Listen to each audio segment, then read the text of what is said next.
Welcome back to OP 10.0 Session for Syllabus Decoding. So, MSc Zoology students in the syllabus decoding സെഷനിലേക്കാണ് നമ്മൾ എല്ലാവരും നിങ്ങളെ invite ചെയ്തിരിക്കുന്നത്. So നിങ്ങളെ address ചെയ്ത് സംസാരിക്കാനും പിന്നെ അതുപോലെ തന്നെ നിങ്ങൾക്ക് വാല്യുബിൾ ആയിട്ടുള്ള ഇൻസൈറ്റ്സ് തരാൻ വേണ്ടിയിട്ടും എന്റെ ഒപ്പം ഷഫ്ന മാമും ഗായത്രി മാമും അതുപോലെ തന്നെ സുഹറ മാമും ജോയിൻ ചെയ്തിട്ടുണ്ട്. So on behalf of all my learners ഞാൻ അവരെയും കൂടെ ഈ ഒരു ഇവന്റിലേക്ക് ഇൻവൈറ്റ് ചെയ്യുന്നുണ്ട്. ഓക്കെ, അപ്പോ ഈ ഒരു സെഷനിൽ നിങ്ങൾ എന്തൊക്കെയാണ് കാണാൻ പോകുന്നത്, ഓക്കെ, എന്തൊക്കെയാണ് നിങ്ങൾ എക്സ്പെക്ട് ചെയ്യേണ്ടത് എന്നുള്ള കാര്യങ്ങളാണ് ഇനി നമ്മൾ നോക്കാൻ പോകുന്നത്. സോ സിലബസ് ഡീകോഡിംഗ് എന്ന് പറയുമ്പോഴത്തേനും നിങ്ങൾക്കറിയാം നിങ്ങളുടെ ഓരോ കോഴ്സസിനും ഓരോ കോഴ്സ് കോഡ് ഉണ്ടെന്ന്. കോഴ്സ് കോഡിനെ ബേസ് ചെയ്തിട്ട് തന്നെ ഓരോ ബ്ലോക്സ് ആൻഡ് യൂണിറ്റ്സ് ആയിട്ടായിരിക്കും നമ്മുടെ ഇത് ഡിസ്കസ് ചെയ്തിട്ടുണ്ടാവുക അല്ലെങ്കിൽ ഡിവൈഡ് ചെയ്തിട്ടുണ്ടാവുക. So what are those blocks and units in which നിങ്ങൾ എന്തൊക്കെ കാര്യങ്ങളായിരിക്കും പഠിക്കാൻ പോകുന്നുണ്ടാവുക എന്നുള്ളതൊക്കെ ആയിരിക്കും നിങ്ങൾ ഇതിനകത്ത് ഡിസ്കസ് ചെയ്യുന്നുണ്ടാവുക. കഴിഞ്ഞിട്ട് നമ്മൾ സിലബസ് മാപ്പിംഗ് ചെയ്തിട്ട് നമ്മുടെ ലേൺ വൈസിലുള്ള മെറ്റീരിയൽ സപ്പോർട്ടിനെ പറ്റിയിട്ടുള്ള ഒരു അണ്ടർസ്റ്റാൻഡിങ്ങും കൂടെ നമുക്ക് ത്രൂ ഔട്ട് ഈ ഒരു സെഷനിൽ നിന്ന് നമുക്ക് കിട്ടുന്നതായിരിക്കും.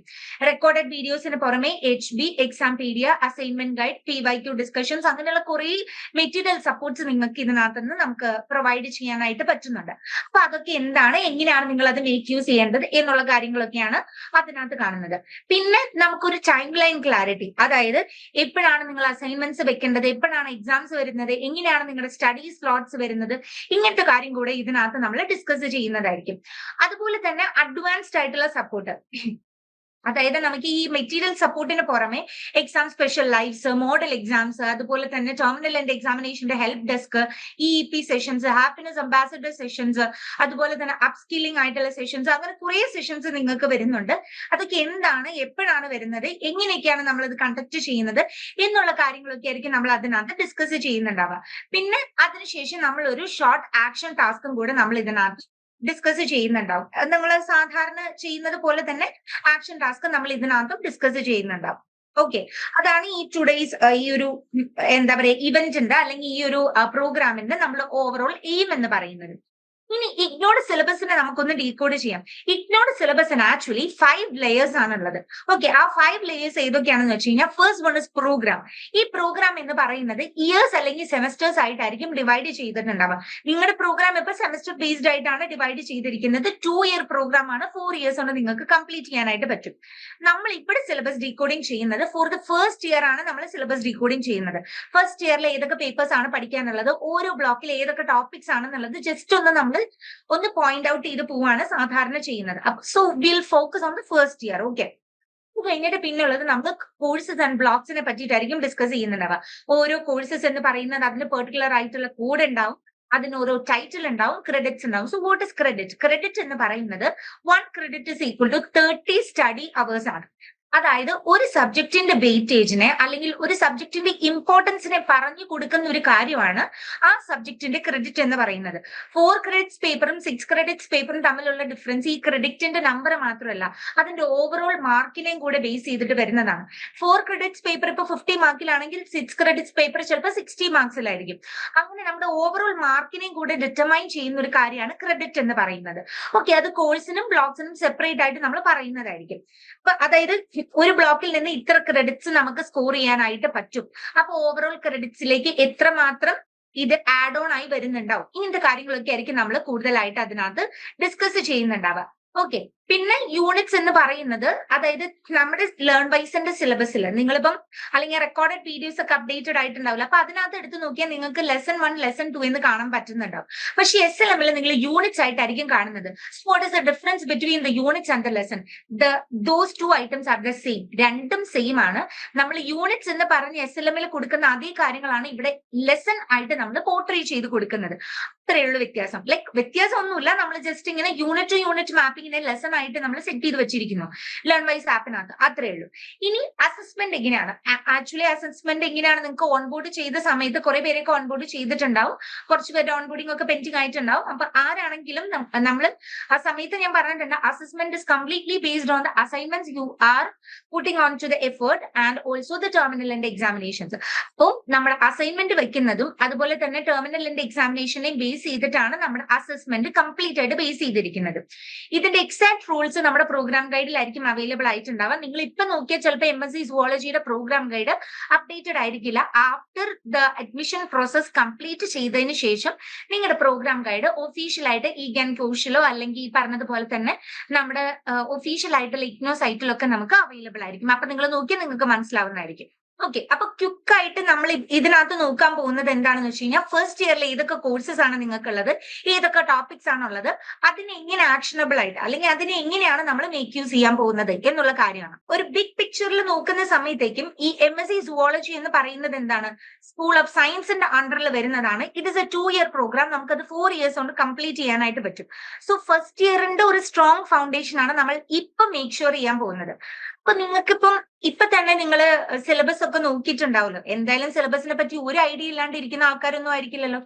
സിലബസിനെ പറ്റി നോക്കിയ സമയത്ത് നിങ്ങൾക്ക് ഏതൊരു കോഴ്സാണ് അല്ലെങ്കിൽ ഏതൊരു എന്താ പറയാ നമ്മുടെ ഒരു ടോപ്പിക് ആണ് നിങ്ങളെ കൂടുതൽ എക്സൈറ്റ് ചെയ്യിപ്പിച്ചത് ഏതെങ്കിലും ഒരു ഇയറിൽ, അതിപ്പോ ഫസ്റ്റ് ഇയർ തന്നെ ആവണമെന്നില്ല, സെക്കൻഡ് ഇയറിൽ ഏതെങ്കിലും ഒരു പേപ്പർ നമ്മൾ പറയില്ല എനിക്ക് ജനറ്റിക്സിൽ എന്തോ പഠിപ്പിക്കാൻ പോകുന്നതെന്ന് എനിക്കറിയില്ല, സെൽ മോളിക്കുലർ ബയോളജിയിൽ എന്താണ്, പാരസൈറ്റോളജിയിൽ എന്താണ് പറയുന്നത്, is it completely based on parasites മാത്രമാണ് വരുന്നത്, അത് പാരസൈറ്റൽ ഡിസീസിനെ ബേസ് ചെയ്തിട്ട് വരുന്നതാണോ, ഇങ്ങനെയുള്ള കുറെ എന്താ പറയാ നോഷൻസ് ഉണ്ടാവില്ലേ. അങ്ങനെ നിങ്ങളെ എക്സൈറ്റ് ചെയ്യിപ്പിച്ച ഒരു കോഴ്സ് ഏതാണെന്നുള്ളത് നിങ്ങൾ ചാറ്റ് ബോക്സിൽ ഒന്ന് റെസ്പോണ്ട് ചെയ്യണേ.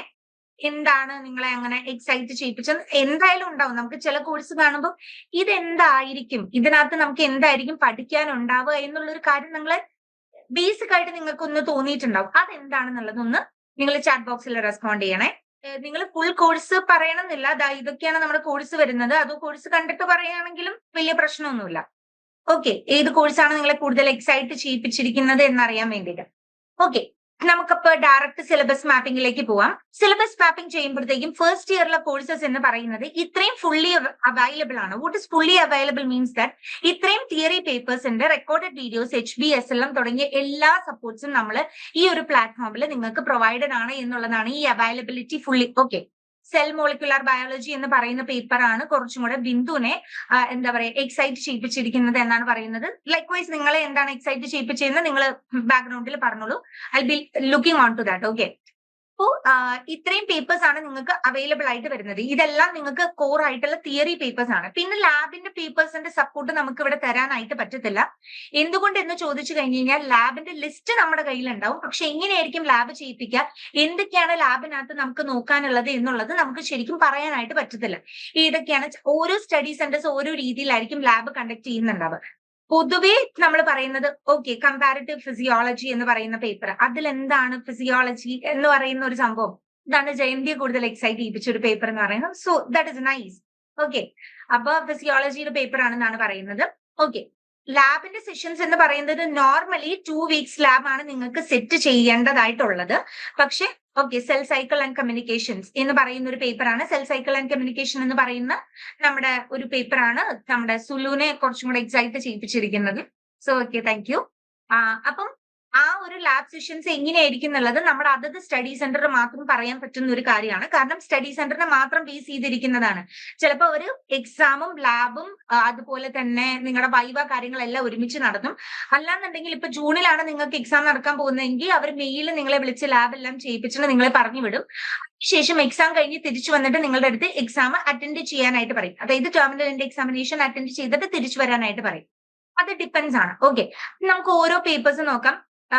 MZO001 molecular cell biology, genetics and animal biotechnology, comparative animal physiology and biochemistry, parasitology, systematics, biodiversity and evolution, genomics and proteomics, animal behavior and animal welfare ethics, aquaculture.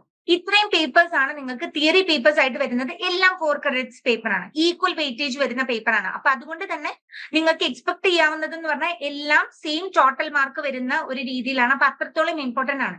ഇപ്പൊ നിങ്ങളിപ്പോ പറയാണ് ഞാനിപ്പോ cell molecular biology മാത്രമേ പഠിക്കുന്നുള്ളൂ അല്ലെങ്കിൽ എനിക്ക് പാരസൈറ്റോളജി മാത്രമേ ഇഷ്ടമുള്ളൂ എന്ന് പറഞ്ഞിട്ട് നിങ്ങൾക്ക് ഒരു ചോയ്സ് എടുക്കാനായിട്ട് പറ്റില്ല. കാരണം ഇതിനെല്ലാത്തിനും സെയിം ക്രെഡിറ്റ് ആണ് വരുന്നത്. അതുകൊണ്ട് തന്നെ ഈക്വലി നമ്മുടെ ടോട്ടൽ ക്രെഡിറ്റ്സിലേക്ക് ഇത് ആഡ് ഓൺ ആയിട്ട് വരുവാണ്. അപ്പൊ അത് നിങ്ങൾ കൃത്യമായിട്ട് നോക്കേണ്ടതാണ്. പിന്നെ നമ്മൾ സെക്കൻഡ് ഇയറിലെ പേപ്പർ നോക്കുമ്പോഴത്തേക്കും ബയോ സ്റ്റാറ്റിസ്റ്റിക്സ്, ബയോ ഇൻഫർമാറ്റിക്സ് എന്ന് പറയുന്നത്, അതായത് നമ്മുടെ കുറച്ച് സ്റ്റാറ്റ് റിലേറ്റഡ് ആയിട്ട് വരുന്ന സ്റ്റാറ്റിസ്റ്റിക്സിന്റെ പ്രോബബിലിറ്റി അല്ല, ബേസിക്കലി സ്റ്റാറ്റിസ്റ്റിക്സ് വരുന്ന ഒരു പേപ്പറാണ്. പിന്നെ അതുപോലെ തന്നെ ബയോ ഇൻഫർമാറ്റിക്സ് എന്ന് പറയുമ്പോഴത്തേക്കും കുറച്ചും കൂടെ എന്താ പറയാ AI ടൂൾസ് യൂസ് ചെയ്യണമെന്നില്ല, പക്ഷെ കുറച്ചും കൂടെ അഡ്വാൻസ്ഡ് ആയിട്ടുള്ള ടെക്നോളജിയെ പറ്റിയിട്ടൊക്കെ പഠിക്കുന്ന. കാരണം നിങ്ങൾ ബയോടെക്നോളജി നോക്കുന്നുണ്ടല്ലോ, സുവോളജിയിൽ തന്നെ ഒരു ബ്രാഞ്ച് നമ്മൾ ബയോടെക്നോളജി, അതായത് സൂക്ഷ്മമായിട്ടുള്ള ഒരു സ്റ്റഡിയും കൂടി ചെയ്യുന്നത് കാരണം ബയോ ഇൻഫർമാറ്റിക്സ് കുറച്ചും കൂടെ ഇമ്പോർട്ടന്റ് ആയിരിക്കും.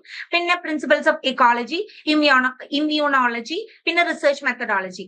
റിസർച്ച് മെത്തഡോളജി എന്ന് പറയുന്നത് ഒരു കോമൺ പേപ്പറാണ്. അതായത് എങ്ങനെ റിസർച്ച് ചെയ്യാം, അല്ലെങ്കിൽ എങ്ങനെയായിരിക്കും നിങ്ങൾ ചെയ്യുന്നുണ്ടാവുക. വൈ നിങ്ങൾ റിസർച്ച് മെത്തഡോളജി പഠിക്കുന്നു എന്ന് ചോദിച്ചാൽ, you are having a dissertation. What is meant by dissertation? Dissertation എന്ന് പറഞ്ഞു കഴിഞ്ഞാൽ MSc ഫൈനൽ പ്രൊജക്ടിനെയാണ് നമ്മൾ ഡിസർട്ടേഷൻ എന്ന് പറയുന്നുണ്ടാവുക. ആ MSc ഫൈനൽ പ്രൊജക്ട് ചെയ്യാൻ വേണ്ടിയിട്ട് റിസർച്ച് ചെയ്യുന്നത് എങ്ങനെയാണെന്ന് അറിഞ്ഞ ഒരു ലേണറിന് മാത്രമേ അത് എങ്ങനെയാണ് നമുക്ക് എന്താ പറയാ പുട്ട് ഫോർവേഡ് ചെയ്യാൻ പറ്റുള്ളൂ എന്ന് മനസ്സിലാക്കാൻ പറ്റുക. അപ്പൊ അതുകൊണ്ട് തന്നെ ഡിസർട്ടേഷന് വേണ്ടിയിട്ടുള്ള ഒരു എന്താ പറയാ ഒരു ആഡ് ഓൺ ആയിട്ടുള്ള ഒരു സംഭവമാണ്. അതിനും 4 ക്രെഡിറ്റ്സ് ആണ് വരുന്നത്. 4 ക്രെഡിറ്റ്സ് ആണ് അതിനകത്ത് വരുന്നത്. അപ്പൊ ആ 4 ക്രെഡിറ്റ്സ് പേപ്പർ ആണ്. ഇതിനെല്ലാത്തിനും സെയിം ക്രെഡിറ്റ്സ് ആണ് വരുന്നത്. പിന്നെ insect taxonomy and morphology, insect physiology and toxicology, പിന്നെ അപ്ലൈഡ് എൻറ്റമോളജി, അതൊരു ഇലക്റ്റീവ് ആയിട്ടുള്ള ഒരു പേപ്പർ വരുന്നതാണ്. പിന്നെ നമ്മുടെ ലാബ് കോഴ്സസ് ആണ് വരുന്നത്. നിങ്ങൾ ശ്രദ്ധിക്കേണ്ട ഒരു കാര്യം എന്താന്ന് വെച്ചാൽ, നിങ്ങളുടെ രജിസ്ട്രേഷൻ വരുന്നത് ഇയർ വൈസ് ആണ്. അതായത് എന്റെ ജൂലൈ 2025 അഡ്മിഷൻ എടുത്ത എല്ലാ ലേണേഴ്സും സെക്കൻഡ് ഇയറിലേക്ക് ജോയിൻ ചെയ്യേണ്ടത് ജൂലൈ 2026 ജൂലൈ 2026 വരുമ്പോൾ ഇപ്പൊ റീ രജിസ്ട്രേഷൻ വിൻഡോ ഓപ്പൺ ചെയ്തതുപോലെ ഒരു റീ രജിസ്ട്രേഷൻ വിൻഡോ ഓപ്പൺ ആവുകയും നിങ്ങൾക്ക് അപ്പോൾ ആ സമയത്തേക്ക് ആഡ് ഓൺ ആയിട്ട് നിങ്ങൾക്ക് സെക്കൻഡ് ഇയറിലേക്ക് ജോയിൻ ചെയ്യാനായിട്ട് പറ്റും. നിങ്ങൾ എക്സാം എഴുതിയോ ഇല്ലയോ അതൊന്നും ഒരു പ്രശ്നമല്ല, നിങ്ങൾക്ക് റീ രജിസ്ട്രേഷൻ ചെയ്യാം.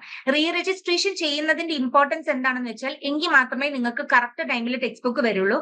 അതുപോലെ തന്നെ നിങ്ങൾക്ക് സെക്കൻഡ് ഇയറിൽ ഇപ്പൊ ബയോ ഇൻഫർമാറ്റിക്സും സ്റ്റാറ്റിസ്റ്റിക്സ് എന്ന് പറഞ്ഞ പേപ്പർ ചിലപ്പോൾ എളുപ്പമായിരിക്കും ചിലവർക്കെങ്കിലും. അപ്പൊ ആ പേപ്പർ എഴുതണം എന്നുണ്ടെങ്കിൽ, നിങ്ങൾക്ക് അത് എഴുതണം എന്നുള്ള ഒരു ഇതുണ്ടെങ്കിൽ റീ രജിസ്ട്രേഷൻ കൃത്യമായിട്ട് ചെയ്യണം. എക്സാം സെമസ്റ്റർ ബേസ്ഡ് ആണ്. അതായത് നിങ്ങളുടെ ആദ്യത്തെ എക്സാം വരാൻ പോകുന്നത് ഈ ഡിസംബറിലായിരിക്കും. നിങ്ങൾക്ക് ആദ്യത്തെ എക്സാം വരാൻ പോകുന്നത്. ഓക്കെ, സെമസ്റ്റർ ബേസ്ഡ് ആണ് നിങ്ങളുടെ കോഴ്സ് വരുന്നത്. ഇതാണ് നമ്മുടെ കോമൺ പ്രോസ്പെക്ടസ് അനുസരിച്ചിട്ടുള്ള ഇൻഫർമേഷൻ ആണിത്. ഇത് ചേഞ്ച് ചെയ്യാനുള്ള ചാൻസ് ഇല്ല. പ്രോഗ്രാം ഗൈഡ് വരുമ്പോഴും സെയിം തന്നെയായിട്ടായിരിക്കും വരുന്നുണ്ടാവുക. അപ്പൊ സെമസ്റ്റർ ബേസ്ഡ് ആയതുകൊണ്ട് തന്നെ ഡിസംബറിലേക്ക് നിങ്ങൾ എക്സാം എഴുതുന്ന രീതിയിലാണ് നിങ്ങൾ ഇപ്പോഴേ പ്രാക്ടീസ് ചെയ്ത് പഠിച്ചു തുടങ്ങേണ്ടത്. ഓക്കെ, എല്ലാ പേപ്പറും അപ്പൊ തന്നെ അറ്റംപ്റ്റ് ചെയ്യണം എന്നൊന്നും അല്ല പറഞ്ഞു വരുന്നത്. നിങ്ങൾക്ക് അത്രയും പേപ്പർ സെമസ്റ്റർ ബേസ്ഡ് ആയിട്ട് എഴുതാനായിട്ട് പറ്റും. പിന്നെ സെക്കൻഡ് സെമസ്റ്റർ വരുന്നത് എപ്പോഴായിരിക്കും? ജൂണിലായിരിക്കും നിങ്ങൾക്ക് സെക്കൻഡ് സെമസ്റ്റർ വരുന്നുണ്ടാവുക. സോ അതൊന്ന് മേക്ക് ഷുവർ ചെയ്യുക. നിങ്ങൾക്ക് ഓൾറെഡി ഞാൻ ബ്രോഡ്കാസ്റ്റ് ചെയ്തിട്ടുണ്ടായിരുന്നു. ഇനിയും അറിയാത്ത ആൾക്കാരുണ്ടെന്നുണ്ടെങ്കിൽ ദിസ് വേ നിങ്ങൾ അറിഞ്ഞോളൂ ഇതാണ് സംഭവം എന്നുള്ളത്. അപ്പൊ നമുക്ക് ഓരോ പേപ്പറിനകത്തോട്ട് എന്തൊക്കെയാണ് പഠിക്കാനുള്ളത് നമുക്ക് നോക്കാം. MZO001 മോളിക്കുലാർ സെൽ ബയോളജി എന്ന് പറയുന്ന പേപ്പർ ആണെന്നുണ്ടെങ്കിൽ അതിന് 2 വോളിയം ആണുള്ളത്. നിങ്ങൾക്ക് ശ്രദ്ധിച്ചാൽ മനസ്സിലാവും. നിങ്ങൾക്ക് ചിലപ്പോൾ 2 വോളിയം ആയിട്ടായിരിക്കും ടെക്സ്റ്റ് ബുക്സ് ഒക്കെ വന്നിട്ടുണ്ടാവുക. അപ്പൊ ആ 2 വോളിയത്തിനകത്ത് 2 ബ്ലോക്സ്, ആദ്യത്തെ വോളിയത്തിനകത്ത് 2 ബ്ലോക്സ് വരുന്നുണ്ട്, സെക്കൻഡ് വോളിയത്തിനകത്ത് 2 ബ്ലോക്സ് വരുന്നുണ്ട്. അതായത് സെൽ സൈക്കിൾ കമ്മ്യൂണിക്കേഷൻ എന്ന് പറയുന്ന സെക്കൻഡ് വോളിയമും അതുപോലെ തന്നെ സെൽ സൈറ്റോ സ്കെലറ്റൺ ആൻഡ് ട്രാൻസ്പോർട്ട് എന്ന് പറയുന്ന ഫസ്റ്റ് വോളിയമിലാണ് വരുന്നത്. അതിൽ ബ്ലോക്ക് 1 എന്ന് പറയുന്നത് യൂകാരിയോട്ടിക് സൈറ്റോസ്കെൽറ്റനും സെൽ ട്രാൻസ്പോർട്ടും. യൂകാരിയോട്ടിക് പ്രോകാരിയോട്ടിക് സെൽസ് എന്നൊക്കെ പറഞ്ഞിട്ട് നമ്മൾ പഠിച്ചിട്ടില്ലേ? ഇതിൽ യൂകാരിയോട്സിനെ പറ്റിയിട്ട് നമ്മൾ പഠിക്കുന്നതാണ് ഈ ഒരു ഏരിയ എന്ന് പറയുന്നത്. കുറച്ചും കൂടെ അഡ്വാൻസ്ഡ് ആയിട്ടുള്ള ക്രീച്ചേഴ്സിനെ പറ്റിയിട്ട് പഠിക്കുന്ന ആ ഒരു സെക്ഷൻ ആണ് ഇതിൽ വരുന്നത്. ആ ഒരു ഇത് കംപ്ലീറ്റ് ചെയ്യുമ്പോൾ, ആ ബ്ലോക്ക് കംപ്ലീറ്റ് ചെയ്യുമ്പോൾ ആ സെൽ, ആ ഒരു പെർട്ടിക്കുലർ സെല്ലിന്റെ ട്രാൻസ്പോർട്ടേഷനും കാര്യങ്ങളും ഒക്കെ പഠിച്ചതിന് ശേഷമാണ് സെൽ സൈക്കിൾ ആൻഡ് കമ്മ്യൂണിക്കേഷൻ വരുന്നത്. So cell cycle and cell culture, പിന്നെ അതുപോലെ തന്നെ ഇതിനകത്ത് സെൽ ജംഗ്ഷൻസ് ആൻഡ് കമ്മ്യൂണിക്കേഷൻ എന്ന് പറയുന്ന ഒരു പേപ്പർ അല്ലെങ്കിൽ ആ ഒരു സെക്ഷൻ ആണ് നിങ്ങൾക്ക് വരുന്നത്. ഓക്കെ, അപ്പൊ ഓരോ പേപ്പറിനകത്ത് എന്തൊക്കെയാണുള്ളത് നോക്കാം. ബ്ലോക്ക് 1 യൂകാരിയോട്ടിക് സൈറ്റോസ്കെൽറ്റൻ എന്ന് പറയുന്നതിൽ യൂകാരിയോട്ടിക് സെല്ലിന്റെ സ്ട്രക്ചർ ആൻഡ് ഫംഗ്ഷൻ. നിങ്ങൾ സാധാരണ നോർമൽ ആയിട്ട് പഠിച്ച ബയോളജിക്കൽ പ്രിൻസിപ്പിൾ നമ്മൾ ആ മറ്റേ സെല്ലിന്റെ ഡയഗ്രാം വരച്ച് അങ്ങനെ പഠിക്കുന്നല്ല. ഇതിൽ കുറച്ചും കൂടി ഇൻഡെപ്ത് ആയിട്ടുള്ള ഒരു സ്റ്റഡിയാണ് വേണ്ടത്. കാരണം ഒരു കംപ്ലീറ്റ് യൂണിറ്റ് നിങ്ങൾ യൂകാരിയോട്ടിക് സെല്ലിനെ പറ്റിയിട്ടാണ് പഠിക്കുന്നത്. ഓക്കെ, അപ്പൊ അതിൽ നിന്ന് ഒരുപാട് ക്വസ്റ്റ്യൻസ് എക്സ്പെക്ട് ചെയ്യാമെന്നൊന്നും അല്ല പറയുന്നത്. These are not the basic information which you are going to get, but an advanced mode, keeping a strong ground in the basics. Basically ഒരു സ്ട്രോങ് ഗ്രൗണ്ട് വെച്ചിട്ട് നമ്മൾ കുറച്ചും കൂടെ അഡ്വാൻസ്ഡ് ആയിട്ട് വരുന്നതിന്റെ കാര്യമാണ് പറയുന്നത്.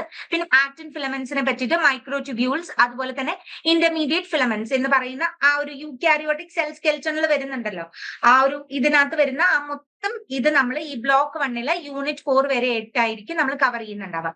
പിന്നെ ബ്ലോക്ക് 2 വരുമ്പോഴത്തേക്കും സെൽഫ് ട്രാൻസ്പോർട്ടേഷനെ പറ്റിയിട്ടാണ് പഠിക്കുന്നുണ്ടാവുക. So how are information getting transported, അല്ലെങ്കിൽ how are things getting transported between the different parts of our body through this cell എന്ന് പറയുന്ന രീതിയിലുള്ള ട്രാൻസ്പോർട്ടേഷൻ മെക്കാനിസംസ് ആണ് പഠിക്കുന്നത്. So biology of a membrane and biology of ion for the transportation of the ions. എങ്ങനെയാണ് ionic transportations? നമ്മുടെ normal chemistry ionic transportations അല്ല, this is a different ions. Okay, the എന്താ പറയാ ബേസിക് സെൽ യൂണിറ്റ്സ് എന്നൊക്കെ പറയില്ലേ. So the ionic transportations എന്താണ്? Trans epithelial transports, അതുപോലെ തന്നെ bulk transports, neuro transmitter secretions. Neuro transmitters നമ്മുടെ സെൽ റിലേറ്റഡ് ആയിട്ട് വരുന്ന കുറച്ച് ഇഷ്യൂസ് കാര്യങ്ങളൊക്കെ നിങ്ങൾക്ക് ഇഷ്യൂസിനെ പറ്റിയിട്ട് നിങ്ങൾ ഇതിൽ പഠിക്കുന്നില്ല. ബേസിക് ആയിട്ടുള്ള ആ സെക്രീഷൻ ടൂൾസും കാര്യങ്ങളൊക്കെ ആയിരിക്കും നിങ്ങൾ ഈ ഒരു ടോപ്പിക്കിനകത്ത് നിങ്ങൾ ഡിസ്കസ് ചെയ്യാൻ പോകുന്നുണ്ടാവുക. അല്ലെങ്കിൽ ബ്ലോക്ക് 2 നിങ്ങൾ സെൽഫ് ട്രാൻസ്പോർട്ട് ആയിരിക്കും നോക്കുന്നുണ്ടാവുക. Coming on to the block 3 which is a cell cycle and the cell culture, in which cell cycle regulation, intracellular proton turn over and animal cell culture എന്ന് പറയുന്ന, അതായത് നമ്മുടെ cell സൈക്കിളിൽ വരുന്ന, നമ്മൾ ഓൾറെഡി നമ്മുടെ യൂക്കാരിയോട്ടിക് സെല്ലിനെ പറ്റി പഠിച്ചു, അതിന്റെ ട്രാൻസ്പോർട്ടേഷൻ പഠിച്ചതിന് ശേഷം how it is getting cycled or how it is getting cultured എന്ന് പറയുന്ന ഒരു കാര്യമായിരിക്കും. അതിന്റെ സൈക്കിൾ റെഗുലേഷൻസ്, പിന്നെ അതിന്റെ ഇൻട്രാ സെല്ലുലാർ ആയിട്ടുള്ള പ്രോട്ടീൻ ടേൺ ഓവർ, അതായത് ഒരു പെർട്ടിക്കുലർ യൂണിറ്റ്സിൽ നിന്ന് യൂണിറ്റ് ടു യൂണിറ്റ് ട്രാൻസ്പോർട്ടേഷൻസ് പറയില്ലേ നമ്മുടെ പ്രോട്ടീൻ ടേൺ ഓവറിന്റെ, അതും പിന്നെ അതുപോലെ തന്നെ അനിമൽ സെൽ കൾച്ചർ, എങ്ങനെയാ കൾച്ചർ ചെയ്യുന്നത് എന്നുള്ളത്. ഈ കൾച്ചറിങ് ടെക്നിക്സ് നിങ്ങൾക്ക് കൂടുതൽ വരുന്നുണ്ടാവുക. എന്തുകൊണ്ടാണെന്ന് വെച്ച് കഴിഞ്ഞാൽ നിങ്ങൾക്ക് ലാബ് ചെയ്യുന്ന സമയത്ത് കൾച്ചർ ചെയ്യാനൊക്കെ ഉണ്ടാവും. ചില പെർട്ടിക്കുലർ ഇതിന്റെ നമ്മുടെ ചീക്ക് സെൽസിന്റെ ഒക്കെ കൾച്ചറിങ് ഒക്കെ ചിലപ്പോൾ വരുന്നുണ്ടാവും. സോ അതിനെ ബേസിക് ആയിട്ടുള്ള ഒരു അണ്ടർസ്റ്റാൻഡിങ്. സോ അത് ചോദിക്കുന്ന സമയത്ത് വാട്ട് ഇസ് സെൽ കൾച്ചർ എന്നുള്ള ഒരു കാര്യം നിങ്ങൾക്ക് അറിയണ്ടേ. So this particular topic will give you the entire information about the cell culture. Okay, so it will be in the block. So moving on to block 4, the cell junctions and the communication, extracellular matrix and cell junctions, signal transductions and cell surface receptors and cell death and renewal. നമ്മൾ death സെൽസിന്റെ renewal കാര്യങ്ങളൊക്കെ പറയുന്നുണ്ടല്ലോ, അതുപോലെ തന്നെ ട്രാൻസ്ഡക്ഷനെ പറ്റിയിട്ടും receptors എന്ന് പറയുമ്പോൾ നമ്മൾ antennas ഒക്കെ യൂസ് ചെയ്യുന്നത് പോലെ, നമ്മളിപ്പം ഓക്കെ നമ്മളൊരു ടെലിഫോണിക് കമ്മ്യൂണിക്കേഷൻ ഒക്കെ യൂസ് ചെയ്യുന്ന സമയത്ത് ആന്റിനാസ് നമ്മൾ യൂസ് ചെയ്യുന്നത് എന്തിനാണ്? To transfer information from the source to the communicator. അങ്ങനെയുള്ള ഒരു ട്രാൻസ്റെപ്റ്റേഴ്സ് അല്ലെങ്കിൽ റിസപ്റ്റേഴ്സ്, ഇവിടെ എന്തെങ്കിലും ഒരു പെർട്ടിക്കുലർ പ്രോബ്ലം ഉണ്ട്, നമ്മുടെ സെല്ലിന്റെ ഏതെങ്കിലും ഒരു പോർഷനിൽ എന്തെങ്കിലും പ്രോബ്ലം ഉണ്ടെന്നുണ്ടെങ്കിൽ we have to send messages to the entire body system for getting കൂടുതൽ ഇൻഫർമേഷൻസ് ഗ്യാദർ ചെയ്യാനും അതിനെ നമുക്ക് റിന്യൂ ചെയ്യാനും അതിന്റെ ഡെത്തിനെ മനസ്സിലാക്കാൻ വേണ്ടിയിട്ടുള്ള ആ സെൽ ഡെത്തിനെ പറ്റിയിട്ട് ഈ ഒരു പോർഷനിൽ ഡെത്ത് സെൽസ് മാത്രമല്ല വരുന്നത്, റിന്യൂവൽ, അതുപോലെ തന്നെ അതിന്റെ എന്താ പറയാ കുറച്ചും കൂടെ ഇപ്പൊ ബേസിക് ആയിട്ട് നമ്മൾ എന്താ പറയാ അതിന്റെ ബർത്ത് ആൻഡ് ഡെത്ത് കൾച്ചർ ഒക്കെ നമ്മൾ ഇതിനകത്തായിരിക്കും, ഈ ഒരു യൂണിറ്റിനകത്തായിട്ട് ബേസിക് ആയിട്ടുള്ള കമ്മ്യൂണിക്കേഷൻസ്, സെൽ ടു സെൽ കമ്മ്യൂണിക്കേഷൻസിനെ പറ്റിയിട്ടുള്ള കാര്യങ്ങളായിരിക്കും പറയുന്നുണ്ടാവുക. നോട്ട് ഈ ട്രാൻസ്പോർട്ടേഷൻ ബട്ട് ഈ കമ്മ്യൂണിക്കേഷൻ. ട്രാൻസ്പോർട്ടേഷൻ നമ്മൾ ഓൾറെഡി ബ്ലോക്ക് 2 കണ്ടക്ട് ചെയ്തിട്ടുണ്ടായിരുന്നു and we have studied in that. So moving on to the block 4 നമ്മൾ ഓൺലി കമ്മ്യൂണിക്കേഷൻസിനെ പറ്റിയിട്ടായിരിക്കും പറയുന്നുണ്ടാവുക. Using the receptors or the matrix calculations. Matrix എന്ന് പറഞ്ഞാൽ നമ്മുടെ മാത്തമാറ്റിക്കൽ മെട്രിക്സ് അല്ല, ദി സിസ്റ്റം, ആ ഒരു എക്സ്ട്രാ സെല്ലുലാർ സിസ്റ്റത്തിനെ നമ്മൾ മെട്രിക്സ് എന്ന് പറയുന്നതാണ്. സോ അത്രയും കൊണ്ട് നമ്മുടെ മോളിക്കുലാർ സെൽ ബയോളജി നമ്മൾ കംപ്ലീറ്റ് ചെയ്യാണ്. Now moving on to the MZ002 genetics and animal biotechnology പരമായിട്ടുള്ള അതിൽ ഫസ്റ്റ് 1 വോളിയം 1 ഫണ്ടമെന്റൽസ് ഓഫ് ജെനറ്റിക്സും, സെക്കൻഡ് 1 ഇൻഹെറിറ്റൻസ് ആൻഡ് ബയോടെക്നോളജി. ഇതൊരു അഡ്വാൻസ്ഡ് ആയിട്ടുള്ള ഒരു ഫീൽഡാണ്. ഇപ്പം നമ്മളിപ്പോ ഫോറൻസിക്കിലായാലും അല്ലാതെ തന്നെ ഈ ഇൻഹെറിറ്റൻസിന്റെ ബേസിലൊക്കെ നിങ്ങൾ കുറെ പഠിക്കുന്നുണ്ട്. നമ്മൾ പറയില്ല, അതായത് കുട്ടിയുടെ behavioural pattern is due to father or mother എന്ന് പറയുന്ന ആ ജെനറ്റിക്സ് ബേസ് ചെയ്ത് നമ്മൾ പറയുന്നത്. പിന്നെ നമ്മൾ ക്രോസ് കൾച്ചർ ഒക്കെ ചെയ്യുന്ന കുറച്ച് കാര്യങ്ങളൊക്കെ നിങ്ങൾ പഠിക്കുന്നില്ലേ, ജെനറ്റിക് മാപ്പിംഗ് ഒക്കെ പഠിക്കുന്നത്, അതൊക്കെ ഈ ഒരു ഇതിനകത്തായിരിക്കും പഠിക്കുന്നുണ്ടാവുക. കൂടുതൽ ജെനറ്റിക്സിനോട് ഇമ്പോർട്ടൻസ് അല്ലെങ്കിൽ ജെനറ്റിക്സിനോട് കുറച്ചും കൂടെ അടുപ്പുള്ള ആൾക്കാർക്ക് പൊതുവെ ഈ പേപ്പർ നല്ലൊരു ഇൻട്രസ്റ്റിംഗ് ആയിട്ടുള്ള ഒരു പേപ്പർ ആയിരിക്കും. കുറച്ചും കൂടി ഒരു ലോജിക്കൽ ആയിട്ടുള്ള അണ്ടർസ്റ്റാൻഡിങ് വേണ്ട ഒരു പേപ്പറാണ്. Not more logical understanding but still ഒരു രസമുള്ള പേപ്പറാണ് ജെനറ്റിക്സ് എന്ന് പറയുന്ന ഈ ഒരു പേപ്പർ. സോ അതിൽ block 1 gene interactions and mapping, Mendel's law, gene action and interactions, gene structure and function, linkage cross over and mapping in the eukaryotes. Eukaryotic cells ആണല്ലോ നമ്മൾ പഠിച്ചുകൊണ്ടിരിക്കുന്നത്. അപ്പം മെന്റൽ സ്ലോ നമ്മൾ പറയുന്നുണ്ട്. മെന്റൽ സ്ലോസിനെ ബേസ് ചെയ്തിട്ട് gene actions എങ്ങനെയാണ് സംഭവിക്കുന്നത്, അതിന്റെ മാപ്പിംഗ് എങ്ങനെയാണ് നടക്കുന്നത്, സ്ട്രക്ചറൽ ആയിട്ടുള്ള ഇവാലുവേഷൻ എങ്ങനെയാണ്, ഫങ്ഷൻസ് എങ്ങനെയാണ് നമ്മൾ ചെയ്യുന്നത്, what are the function which is adopted by the genes in our cell എന്ന് പറയുന്ന ആ ഒരു കാര്യം കൂടിയാണ് ഇതിനകത്ത് നോക്കുന്നത്. So that will be in the block 1. Okay, ഇനി ബ്ലോക്ക് 2ലേക്ക് വരുമ്പോഴത്തേക്കും gene mutation, repair and expression എന്ന് പറയുന്നതാണ്. അതായത് മ്യൂട്ടേഷൻ വന്ന് റിപ്പയർ ചെയ്യേണ്ടതായിട്ടുള്ളത് organisation of genes, gene regulation in prokaryotes and gene regulations in eukaryotes. പ്രോകാരിയോട്ടിലും ജീൻ റെഗുലേഷൻസ് വരുന്നുണ്ട്. നമ്മൾ കൂടുതൽ യൂകാരിയോട്സിനെ പറ്റി സംസാരിക്കുന്നത് കൊണ്ട് നമുക്ക് പ്രോകാരിയോട്സിനെ മാറ്റി വെക്കാനായിട്ട് പറ്റില്ലല്ലോ. They are also the primitive kind of organisms which are existing in our ecosystems അല്ലെ. അപ്പൊ അങ്ങനെയുള്ള ഒരു സിറ്റുവേഷനിൽ അതിന്റെ ജീൻ റെഗുലേഷൻസ് എങ്ങനെയാണ്, ലൈക്ക് ഇപ്പം ചില ഒരു പെർട്ടിക്കുലർ ഒരു സ്റ്റഡി പറയുന്നത് എന്താണെന്ന് വെച്ച് കഴിഞ്ഞാല്, പണ്ടത്തെ ക്രീച്ചേഴ്സ്, ഈ കോക്രോച്ചസ് ഒക്കെ പണ്ടത്തെ കാലത്തിൽ, അതൊരു ഫാക്ച്വൽ ആയിട്ടുള്ളതാണ്, അതിൽ എത്രത്തോളം സത്യം ഉണ്ടെന്നൊന്നും നമുക്കറിയില്ല. കോക്രോച്ചസ് ഒക്കെ ഒരുപാട് കാലങ്ങൾ, വർഷങ്ങൾ താണ്ടിയാണ് ഇപ്പൊ അവർ നിൽക്കുന്നത്. Because of the gene mutations, അല്ലെങ്കിൽ അവർ ആ അഡാപ്റ്റേഷൻ കപ്പാസിറ്റി ഒക്കെ വന്നിട്ട് അവര് അതുമായിട്ട് സറൗണ്ടിങ്സ് ആയിട്ട് മ്യൂട്ട് ചെയ്ത് വന്നിട്ടുള്ള ക്രീച്ചേഴ്സ് ഉണ്ട്. അങ്ങനെ ഒരുപാട് ക്രീച്ചേഴ്സ് ഉണ്ട് നമുക്കിവിടെ. പിന്നെ അതുപോലെ തന്നെ ഈ അടുത്തല്ല, കുറച്ചു നാൾ മുമ്പ് ഈ പ്ലാസ്റ്റിക് തന്നെ കഴിക്കുന്ന അല്ലെങ്കിൽ പ്ലാസ്റ്റിക് കൺസ്യൂം ചെയ്യുന്ന ബാക്ടീരിയാസിനെ നമ്മുടെ പോൺസ് അല്ലെങ്കിൽ നമ്മുടെ റിവർ ഹാബിറ്റാറ്റ്സിലൊക്കെ കണ്ടിട്ടുണ്ടെന്നൊക്കെ പറയുന്നുണ്ട്. സോ ഈ മ്യൂട്ടേഷൻസ് അല്ലെങ്കിൽ റിപ്പയർ അവർക്ക് സ്വന്തമായിട്ട് തന്നെ മനസ്സിലായി തുടങ്ങി. So how are they going to exist in this particular ഇത് എന്നുള്ളത് മനസ്സിലാക്കി അങ്ങനെ ഉള്ള കുറച്ച് കാര്യങ്ങൾ ഇത് ജസ്റ്റ് ഒരു ഇൻഫർമേഷൻ ആയിട്ട് പറഞ്ഞു എന്നുള്ളൂ. നമ്മൾ അതൊക്കെ തന്നെയായിരിക്കും ഇതിനകത്ത് നോക്കുന്നുണ്ടാവാം. ഓക്കെ, പിന്നെ ബ്ലോക്ക് 3ലേക്ക് വരുമ്പോൾ human genes and inheritance. Basic ആയിട്ടുള്ള നമ്മുടെ ജനറ്റിക്സ്, എക്സലന്റ് ഇൻഹെറിറ്റൻസ് ആയിട്ടുള്ള ഇൻഹെറിറ്റൻസ് പറയുന്നില്ല, അതായത് നമ്മൾ തലമുറ വരുന്ന ചിലപ്പോൾ ചില എന്താ പറയാ ഗ്രാൻഡ് ചൈൽഡിന് അവരുടെ ഗ്രാൻഡ് ഫാദേഴ്സിനെ പോലെ അല്ലെങ്കിൽ ഗ്രാൻഡ് മദേഴ്സിനെ പോലെയുള്ള ഇൻഹെറിറ്റൻസ്, ക്രോമസോമൽ അബ്നോർമാലിറ്റീസ് ഒക്കെ ഉണ്ടാവാനുള്ള ചാൻസസ് ഉണ്ട്. പിന്നെ ചിലപ്പോഴെങ്കിലും പറയുന്നുണ്ടാവും ഈ ബന്ധത്തിൽ നിന്ന് കല്യാണം കഴിച്ചു കഴിഞ്ഞു കഴിഞ്ഞാൽ കുട്ടികൾക്ക് എന്തെങ്കിലും അബ്നോർമാലിറ്റീസ് ഉണ്ടാവാനുള്ള ചാൻസ് ഉണ്ട്. അത് ഈ ജനറ്റിക് മ്യൂട്ടേഷൻസിന്റെ അല്ലെങ്കിൽ ക്രോമസോമൽ ആയിട്ടുള്ള അബ്നോർമാലിറ്റീസ് ഒക്കെ ഉണ്ടാവാനുള്ള ചാൻസ് ഉണ്ട്. നമ്മൾ ഈ ക്രോമസോമിന്റെ നമ്പർ ഒക്കെ കൂടുമ്പോൾ 23 ക്രോമസോംസ്, 22+1 ക്രോമസോംസ് എന്നൊക്കെ പറഞ്ഞിട്ട് നമ്മൾ പഠിച്ചിട്ടില്ലേ. അപ്പൊ അങ്ങനെയൊക്കെയുള്ള അബ്നോർമാലിറ്റീസിനെ പറ്റിയിട്ടും ജനറ്റിക് അനാലിസിസും അല്ലെങ്കിൽ ക്വാണ്ടിറ്റേറ്റീവ് ആയിട്ടുള്ള ട്രേറ്റ്സ്, ക്വാളിറ്റേറ്റീവ് അല്ല ക്വാണ്ടിറ്റേറ്റീവ് ആയിട്ടുള്ള ട്രേറ്റ്സ് എന്തൊക്കെയാണെന്നുള്ളതൊക്കെയാണ് നമ്മൾ ഈ ഒരു ജനറ്റിക്സ് എന്ന് പറയുന്ന ഈ ഒരു സെഷനിൽ ബ്ലോക്ക് 3 പോകുന്നുണ്ടാവും. അത് കുറച്ചും കൂടെ രസമുള്ള ഒരു പേപ്പറാണ്. പിന്നെ animal biotechnology, gene cloning 1 and 2, screening of clones, principle and applications, genetic engineering 2, gene therapy and tissue engineering. Basic ആയിട്ടുള്ള ക്ലോണിംഗ് ടെക്നിക്സ്, നമ്മളെ പോലെ തന്നെ ക്ലോൺ ചെയ്തിട്ട് വരുന്ന അതിന്റെ ജീൻ ക്ലോണിംഗ് എങ്ങനെയാണ് ചെയ്യുന്നത്, അതിന്റെ ടെക്നിക്സ് എന്തൊക്കെയാണ്.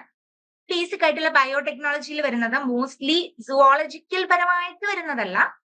Zoology has A thing in that, but കൂടുതൽ ബയോടെക്നോളജിക്കലി വരുന്ന ഒരു കാര്യമാണ് ജനറ്റിക് എഞ്ചിനീയറിംഗ്, ടിഷ്യൂ എഞ്ചിനീയറിംഗ് എന്നൊക്കെ പറയുന്നത്, ജനറ്റിക് തെറാപ്പി എന്നൊക്കെ പറയുന്ന ഒരു സംഭവം മൊത്തത്തിൽ നമ്മുടെ ബയോടെക്നോളജി, അനിമൽ ബയോടെക്നോളജിയിൽ വരുന്നതാണ്. സോ അതോടുകൂടെ നമ്മുടെ ജനറ്റിക്സിന്റെ പേപ്പർ കംപ്ലീറ്റ് ചെയ്യാണ്. പിന്നെ അടുത്തത് comparative animal physiology and bio chemistry എന്ന് പറയുന്നത്. സോ കമ്പാരറ്റീവ് അനിമൽ ഫിസിയോളജി തന്നെയാണ് ഫസ്റ്റ് പേപ്പർ. പിന്നെ അടുത്തത് ബയോ കെമിസ്ട്രി. അതായത് ഫസ്റ്റ് പോർഷൻ എന്ന് പറയുന്നത് വോളിയം 1-ലും സെക്കൻഡ് പോർഷൻ എന്ന് പറയുന്നത് വോളിയം 2-ലാണ് നമ്മൾ കൺസിഡർ ചെയ്യാൻ പോകുന്നത്. So we are moving on to the block 1. So block 1-ല് fundamentals of animal physiology. Animal ഫിസിയോളജിയിൽ എന്താണ് നമ്മുടെ basic physiological system, how we are working, അത് circulatory system, respiratory system, osmoregulation and excretion, muscle physiology, feeding systems and digestion എന്ന് പറയുന്നത് മൊത്തത്തിലുള്ള നമ്മുടെ ഫിസിയോളജിയെ പറ്റി പഠിക്കുന്നതാണ്. കുറച്ചുകൂടെ നിങ്ങൾക്ക് സുവോളജി, ഭയങ്കര സുവോളജിക്കൽ ആയിട്ടുള്ള ആൾക്കാർക്ക് ഈ പറഞ്ഞതുപോലെ തന്നെ നിങ്ങൾക്ക് കുറച്ചും കൂടെ അണ്ടർസ്റ്റാൻഡിങ് ആയിരിക്കും. സർക്കുലേറ്ററി സിസ്റ്റം അല്ലെങ്കിൽ റെസിപ്രോക്കേറ്ററി അല്ലെങ്കിൽ റെസ്പിറേറ്ററി സിസ്റ്റം എന്നൊക്കെ പറയുന്നത്. പിന്നെ അതായത് ഓസ്മോസിസ് ഒക്കെ വരുന്ന ആ ഒരു കാര്യം, അതിന്റെ റെഗുലേഷൻസ് ഒക്കെ വരുന്നതും ഇതിനകത്താണ്. പിന്നെ മസിൽ ഫിസിയോളജി, പിന്നെ ഫീഡിംഗ് സിസ്റ്റംസ്, നമ്മളെ ഫീഡിംഗ് വരുന്ന സമയത്തുള്ള വരുന്നതും, ഡൈജഷൻ, ഓക്കെ, പിന്നെ എക്സ്ക്രീഷന്റെ കാര്യങ്ങളൊക്കെ വരുന്നത്. നോർമൽ ആയിട്ടുള്ള ഫിസിയോളജി തന്നെയാണ് വരുന്നത്. ഒരു ഡീപ്പർ അണ്ടർസ്റ്റാൻഡിംഗ് ആണ്.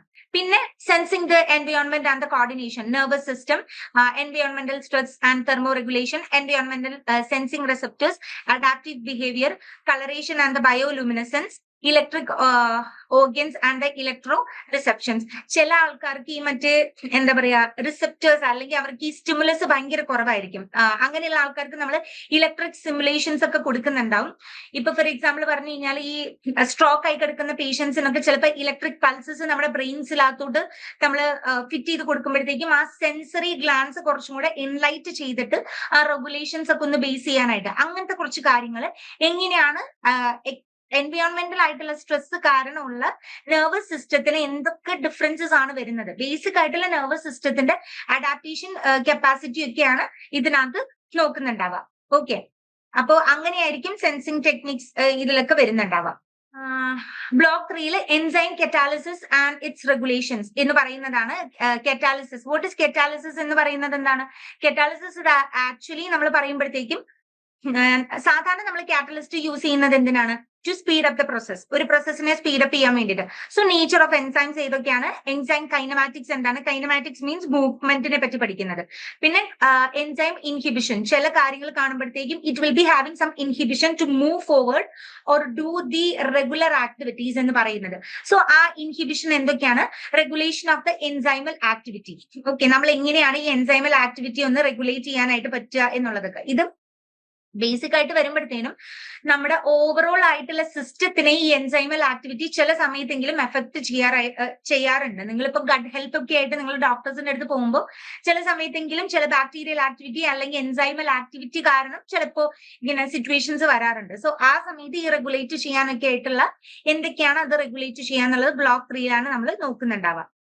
Now, moving on to the block 4, the energy production and the network of the metabolic pathways, energetic and design of the living system, energetic 1 and 2, metabolic network, integration of metabolism 1 and 2. Basic ആയിട്ടുള്ള metabolism techniques എന്തൊക്കെയാണ്? അതിന്റെ energy, protein, അങ്ങനെയുള്ള കുറെ carry out നമ്മൾ ചെയ്യുന്നില്ല, network system, അങ്ങനത്തെ കാര്യങ്ങളൊക്കെ ആയിരിക്കും അതിനകത്ത് നോക്കുന്നുണ്ടാവുക. ഓക്കെ, അതാണ് നമ്മുടെ ആ ഒരു ഫുൾ സിസ്റ്റത്തിൽ വരുന്നുണ്ടാവുക. അത്രയും വരുമ്പോഴത്തേക്കാണ് നമ്മുടെ ഫിസിയോളജി, അനിമൽ ഫിസിയോളജി എന്ന് പറയുന്ന പേപ്പർ നമ്മൾ അവിടെയാണ് പോകുന്നുണ്ടാവുക. ഇതെന്ന് പറയുന്ന പാരസൈറ്റോളജി, ഇതൊരു എലക്ടീവ് പേപ്പർ ആയിരിക്കും മിക്കവാറും. നിങ്ങൾക്ക് അത് ചൂസ് ചെയ്യാനുള്ള ഒരു ഓപ്ഷൻ ഉണ്ടാവാൻ ചാൻസ് ഉണ്ട്. We can look into that. So parasitology എന്ന് പറയുന്ന പേപ്പർ parasitology 1 and parasitology 2, 1, 2 എന്ന് പറയുന്ന രണ്ട് ഇത് വരുന്നതാണ്. ബ്ലോക്ക് 1ഉം ബ്ലോക്ക് 2ഉം. അതുപോലെ തന്നെ ബ്ലോക്ക് ഇതില് വോളിയം 1ല്, വോളിയം 2ൽ വരുമ്പോഴത്തേക്കും 3, 4, 5 അങ്ങനെ 5 ബ്ലോക്ക് വരുന്ന ഒരു യൂണിറ്റ് ആണ്. ഐദർ നിങ്ങൾക്ക് വോളിയം ആയിട്ട് പഠിക്കണമെന്നില്ല, you consider it as different blocks. Okay, അപ്പൊ നിങ്ങൾക്ക് ഡിഫറെന്റ് ബ്ലോക്സ് ആയിട്ട് കൺസിഡർ ചെയ്യുമ്പോഴത്തേക്കും ഒരുപാട് സംഭവങ്ങൾ പഠിച്ചു, 2 ടെക്സ്റ്റ് ബുക്ക് പഠിച്ചു എന്നുള്ളൊരു പേടിയും കാര്യങ്ങളൊന്നും വരത്തില്ല ഈ ഒരു കാര്യത്തിൽ. Okay, so we can look into that. Introduction to parasitology. Introduction to parasitology is animal association and evolution of the host parasite relationship, distribution of diseases and zoonosis caused by the animal parasites, host immunity and adaptations in parasites. Parasite basic ആയിട്ടുള്ള പാരസൈറ്റോളജിയുടെ introductions ആണ്. നിങ്ങളിത് ഡിഗ്രിക്ക് പഠിച്ചിട്ടുണ്ടാവും. അതിന്റെ തന്നെ ഒരു extended version ആയിരിക്കും നിങ്ങൾ ഇവിടെ നോക്കുന്നുണ്ടാവുക. നമ്മുടെ ഹോസ്റ്റ് പാരസൈറ്റ് കാരണം, അതിന്റെ ഇവല്യൂഷൻ കാരണം എന്തൊക്കെ സംഭവിക്കുന്നുണ്ട്, വിത്തിൻ അവർ ബോഡി എന്തൊക്കെയാണ് സംഭവിക്കുന്നത്, പിന്നെ ഡിസീസസും അതിനെ നമുക്ക് എങ്ങനെ അനിമൽ പാരസൈറ്റ് ആയിട്ട് നമുക്ക് റിലേറ്റ് ചെയ്യാൻ പറ്റും എന്നൊക്കെയുള്ള കാര്യങ്ങൾ, പിന്നെ ഇമ്മ്യൂണിറ്റി, അതിന്റെ ഇമ്മ്യൂണിറ്റിയും കാര്യങ്ങളൊക്കെയാണ് ഈ ബ്ലോക്ക് 1ൽ നമ്മൾ നോക്കുന്നുണ്ടാവുക. So moving on to the block 2, it will be blood parasites, അതായത് പ്ലാസ്മോഡിയം സ്പീഷീസ്, അതുപോലെ ലിഷ്ബാനിയ സ്പീഷീസ്, അതുപോലെ തന്നെ ട്രൈസോമാനിയ ഗ്യാംബിനിസി, പിന്നെ സിസ്റ്റോമാനിയ, ഹെമിറ്റോബിയം. ഇതെന്നൊക്കെ പറയുന്നത് ലാറ്റിൻ അല്ലെങ്കിൽ എന്താ പറയാ ഫ്രഞ്ച് നെയിംസ് ഒക്കെ ആയിരിക്കും. അതായത് കുറച്ചും കൂടെ അഡാപ്റ്റീവ് ആയിട്ടുള്ള പേരായിരിക്കും. നിങ്ങൾ പേരിനേക്കാളും ഇമ്പോർട്ടൻസ് കൊടുക്കേണ്ടത് give importance to the spellings. Okay, ഇതുപോലെയുള്ള കുറെ പേരുകൾ, പ്ലാസ്മോഡിയം ആയാലും എന്ത് തന്നെ ആയാലും ഇതുപോലത്തെ കുറെ പേരുകളും കാര്യങ്ങളും ഇതിനകത്ത് നിങ്ങൾ പഠിക്കുന്നുണ്ടാവും. പാരസൈറ്റിന്റെ ബേസിക് ഫംഗ്ഷൻസും കാര്യങ്ങളും പഠിക്കാനായിരിക്കില്ല നിങ്ങൾക്ക് ബുദ്ധിമുട്ട് വരുന്നുണ്ടാവുക. You will be having some difficulties in remembering these names.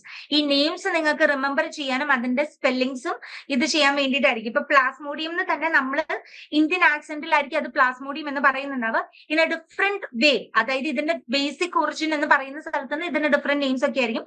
So അതൊന്ന് മേക്ക് ഷുവർ ചെയ്യാനായിട്ട് നോക്കേണ്ടതാണ്. ഓക്കെ, പിന്നെ നമുക്ക് വരുന്നത് ബ്ലോക്ക് 3ൽ ഗ്യാസ്ട്രോ ഇൻഡസ്റ്റൈനൽ പാരസൈറ്റ്സ്, അതായത് നമ്മുടെ ഈ സെയിം പറയുന്നത് പോലെ തന്നെ ഗ്യാസ്ട്രിക് ഇഷ്യൂസിൽ വരുന്ന യൂണിറ്റ് 8, 9 and 10 എന്ന് പറയുന്ന ആ ഒരു ട്രൈക്കീനിലിയ സ്പൈറാലിസിസ് എന്നൊക്കെ പറയുന്ന കുറെ എന്താ പറയാ പാരസൈറ്റ്സിന്റെ വർക്ക് കാര്യങ്ങൾ ഇൻഡസ്റ്റൈനിൽ നമ്മൾ ഗ്യാസ്ട്രിക് ഇഷ്യൂസ് എന്ന് പറയില്ലേ, ഗട്ട് ഇഷ്യൂസിൽ വരുന്ന പാരസൈറ്റ് ആയിട്ടുള്ള ഇഷ്യൂസ് അതിനെ ഡീല് ചെയ്യുന്ന കുറച്ച് എന്താ പറയാ അഡ്വാൻസ്ഡ് ആയിട്ടുള്ള ടെക്നിക്സ് കാര്യങ്ങളൊക്കെ ആയിരിക്കും നിങ്ങൾ ഇതിനകത്ത് നോക്കുന്നുണ്ടാവുക. ബേസിക് പാരസൈറ്റോളജി, അതായത് പാരസൈറ്റിനെ പറ്റിയിട്ട് പഠിക്കാം, ബട്ട് ഡിഫറെന്റ് ആയിട്ടുള്ള സിറ്റുവേഷൻസിലായിരിക്കും അത് അഡാപ്റ്റ് ചെയ്യുന്നുണ്ടാവുക.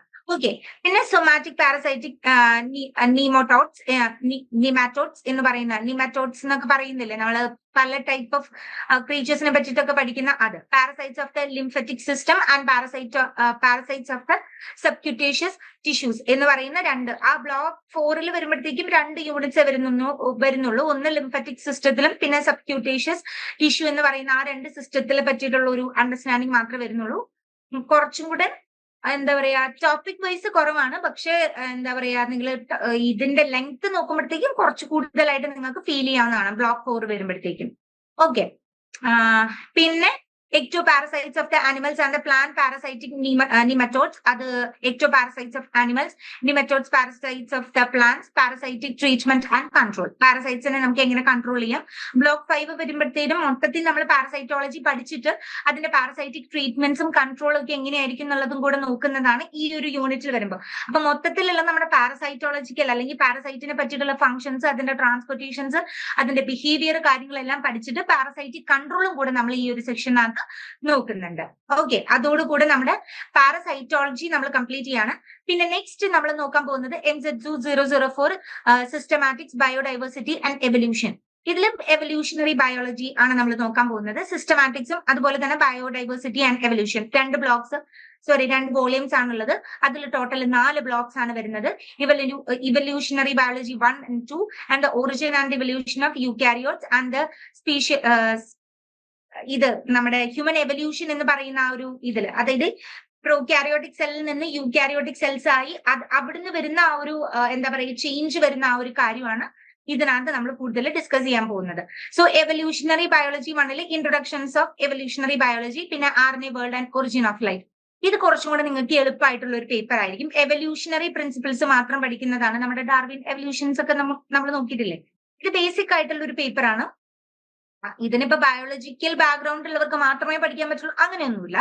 ബേസിക് ആയിട്ടുള്ള പേപ്പറാണ്. ഇവല്യൂഷണറി ബയോളജി നോക്കുന്നതാണ്. സോ ഫസ്റ്റ് 1 നമ്മൾ അതിന്റെ ഇൻട്രൊഡക്ഷനും ഒറിജിനും നോക്കുകയാണെന്നുണ്ടെങ്കിൽ നമ്മൾ സെക്കൻഡ് ബ്ലോക്ക് വരുമ്പോഴത്തേനും സെക്കൻഡ് ബ്ലോക്കിൽ ഡൊമെയിൻസ്, അതുപോലെ തന്നെ മോളിക്കുലർ ഫൈലോജനി, പിന്നെ അതുപോലെ തന്നെ molecular clocks, divergence of bacterial and archaeal genomes, അതുപോലെ തന്നെ ബാക്ടീരിയൽ ജീനോനോം എവല്യൂഷൻ. ആ ഒരു എവല്യൂഷനും കാര്യങ്ങളും നമ്മൾ ഒരു പെർട്ടിക്കുലർ യൂണിറ്റിൽ നിന്ന് ഇവോൾവ് ചെയ്തു എന്നുള്ള ഒരു കൺസെപ്റ്റ് അല്ലേ നമ്മൾ ഇത്ര നാൾ കൊണ്ട് പഠിച്ചുകൊണ്ടിരിക്കുന്നത്.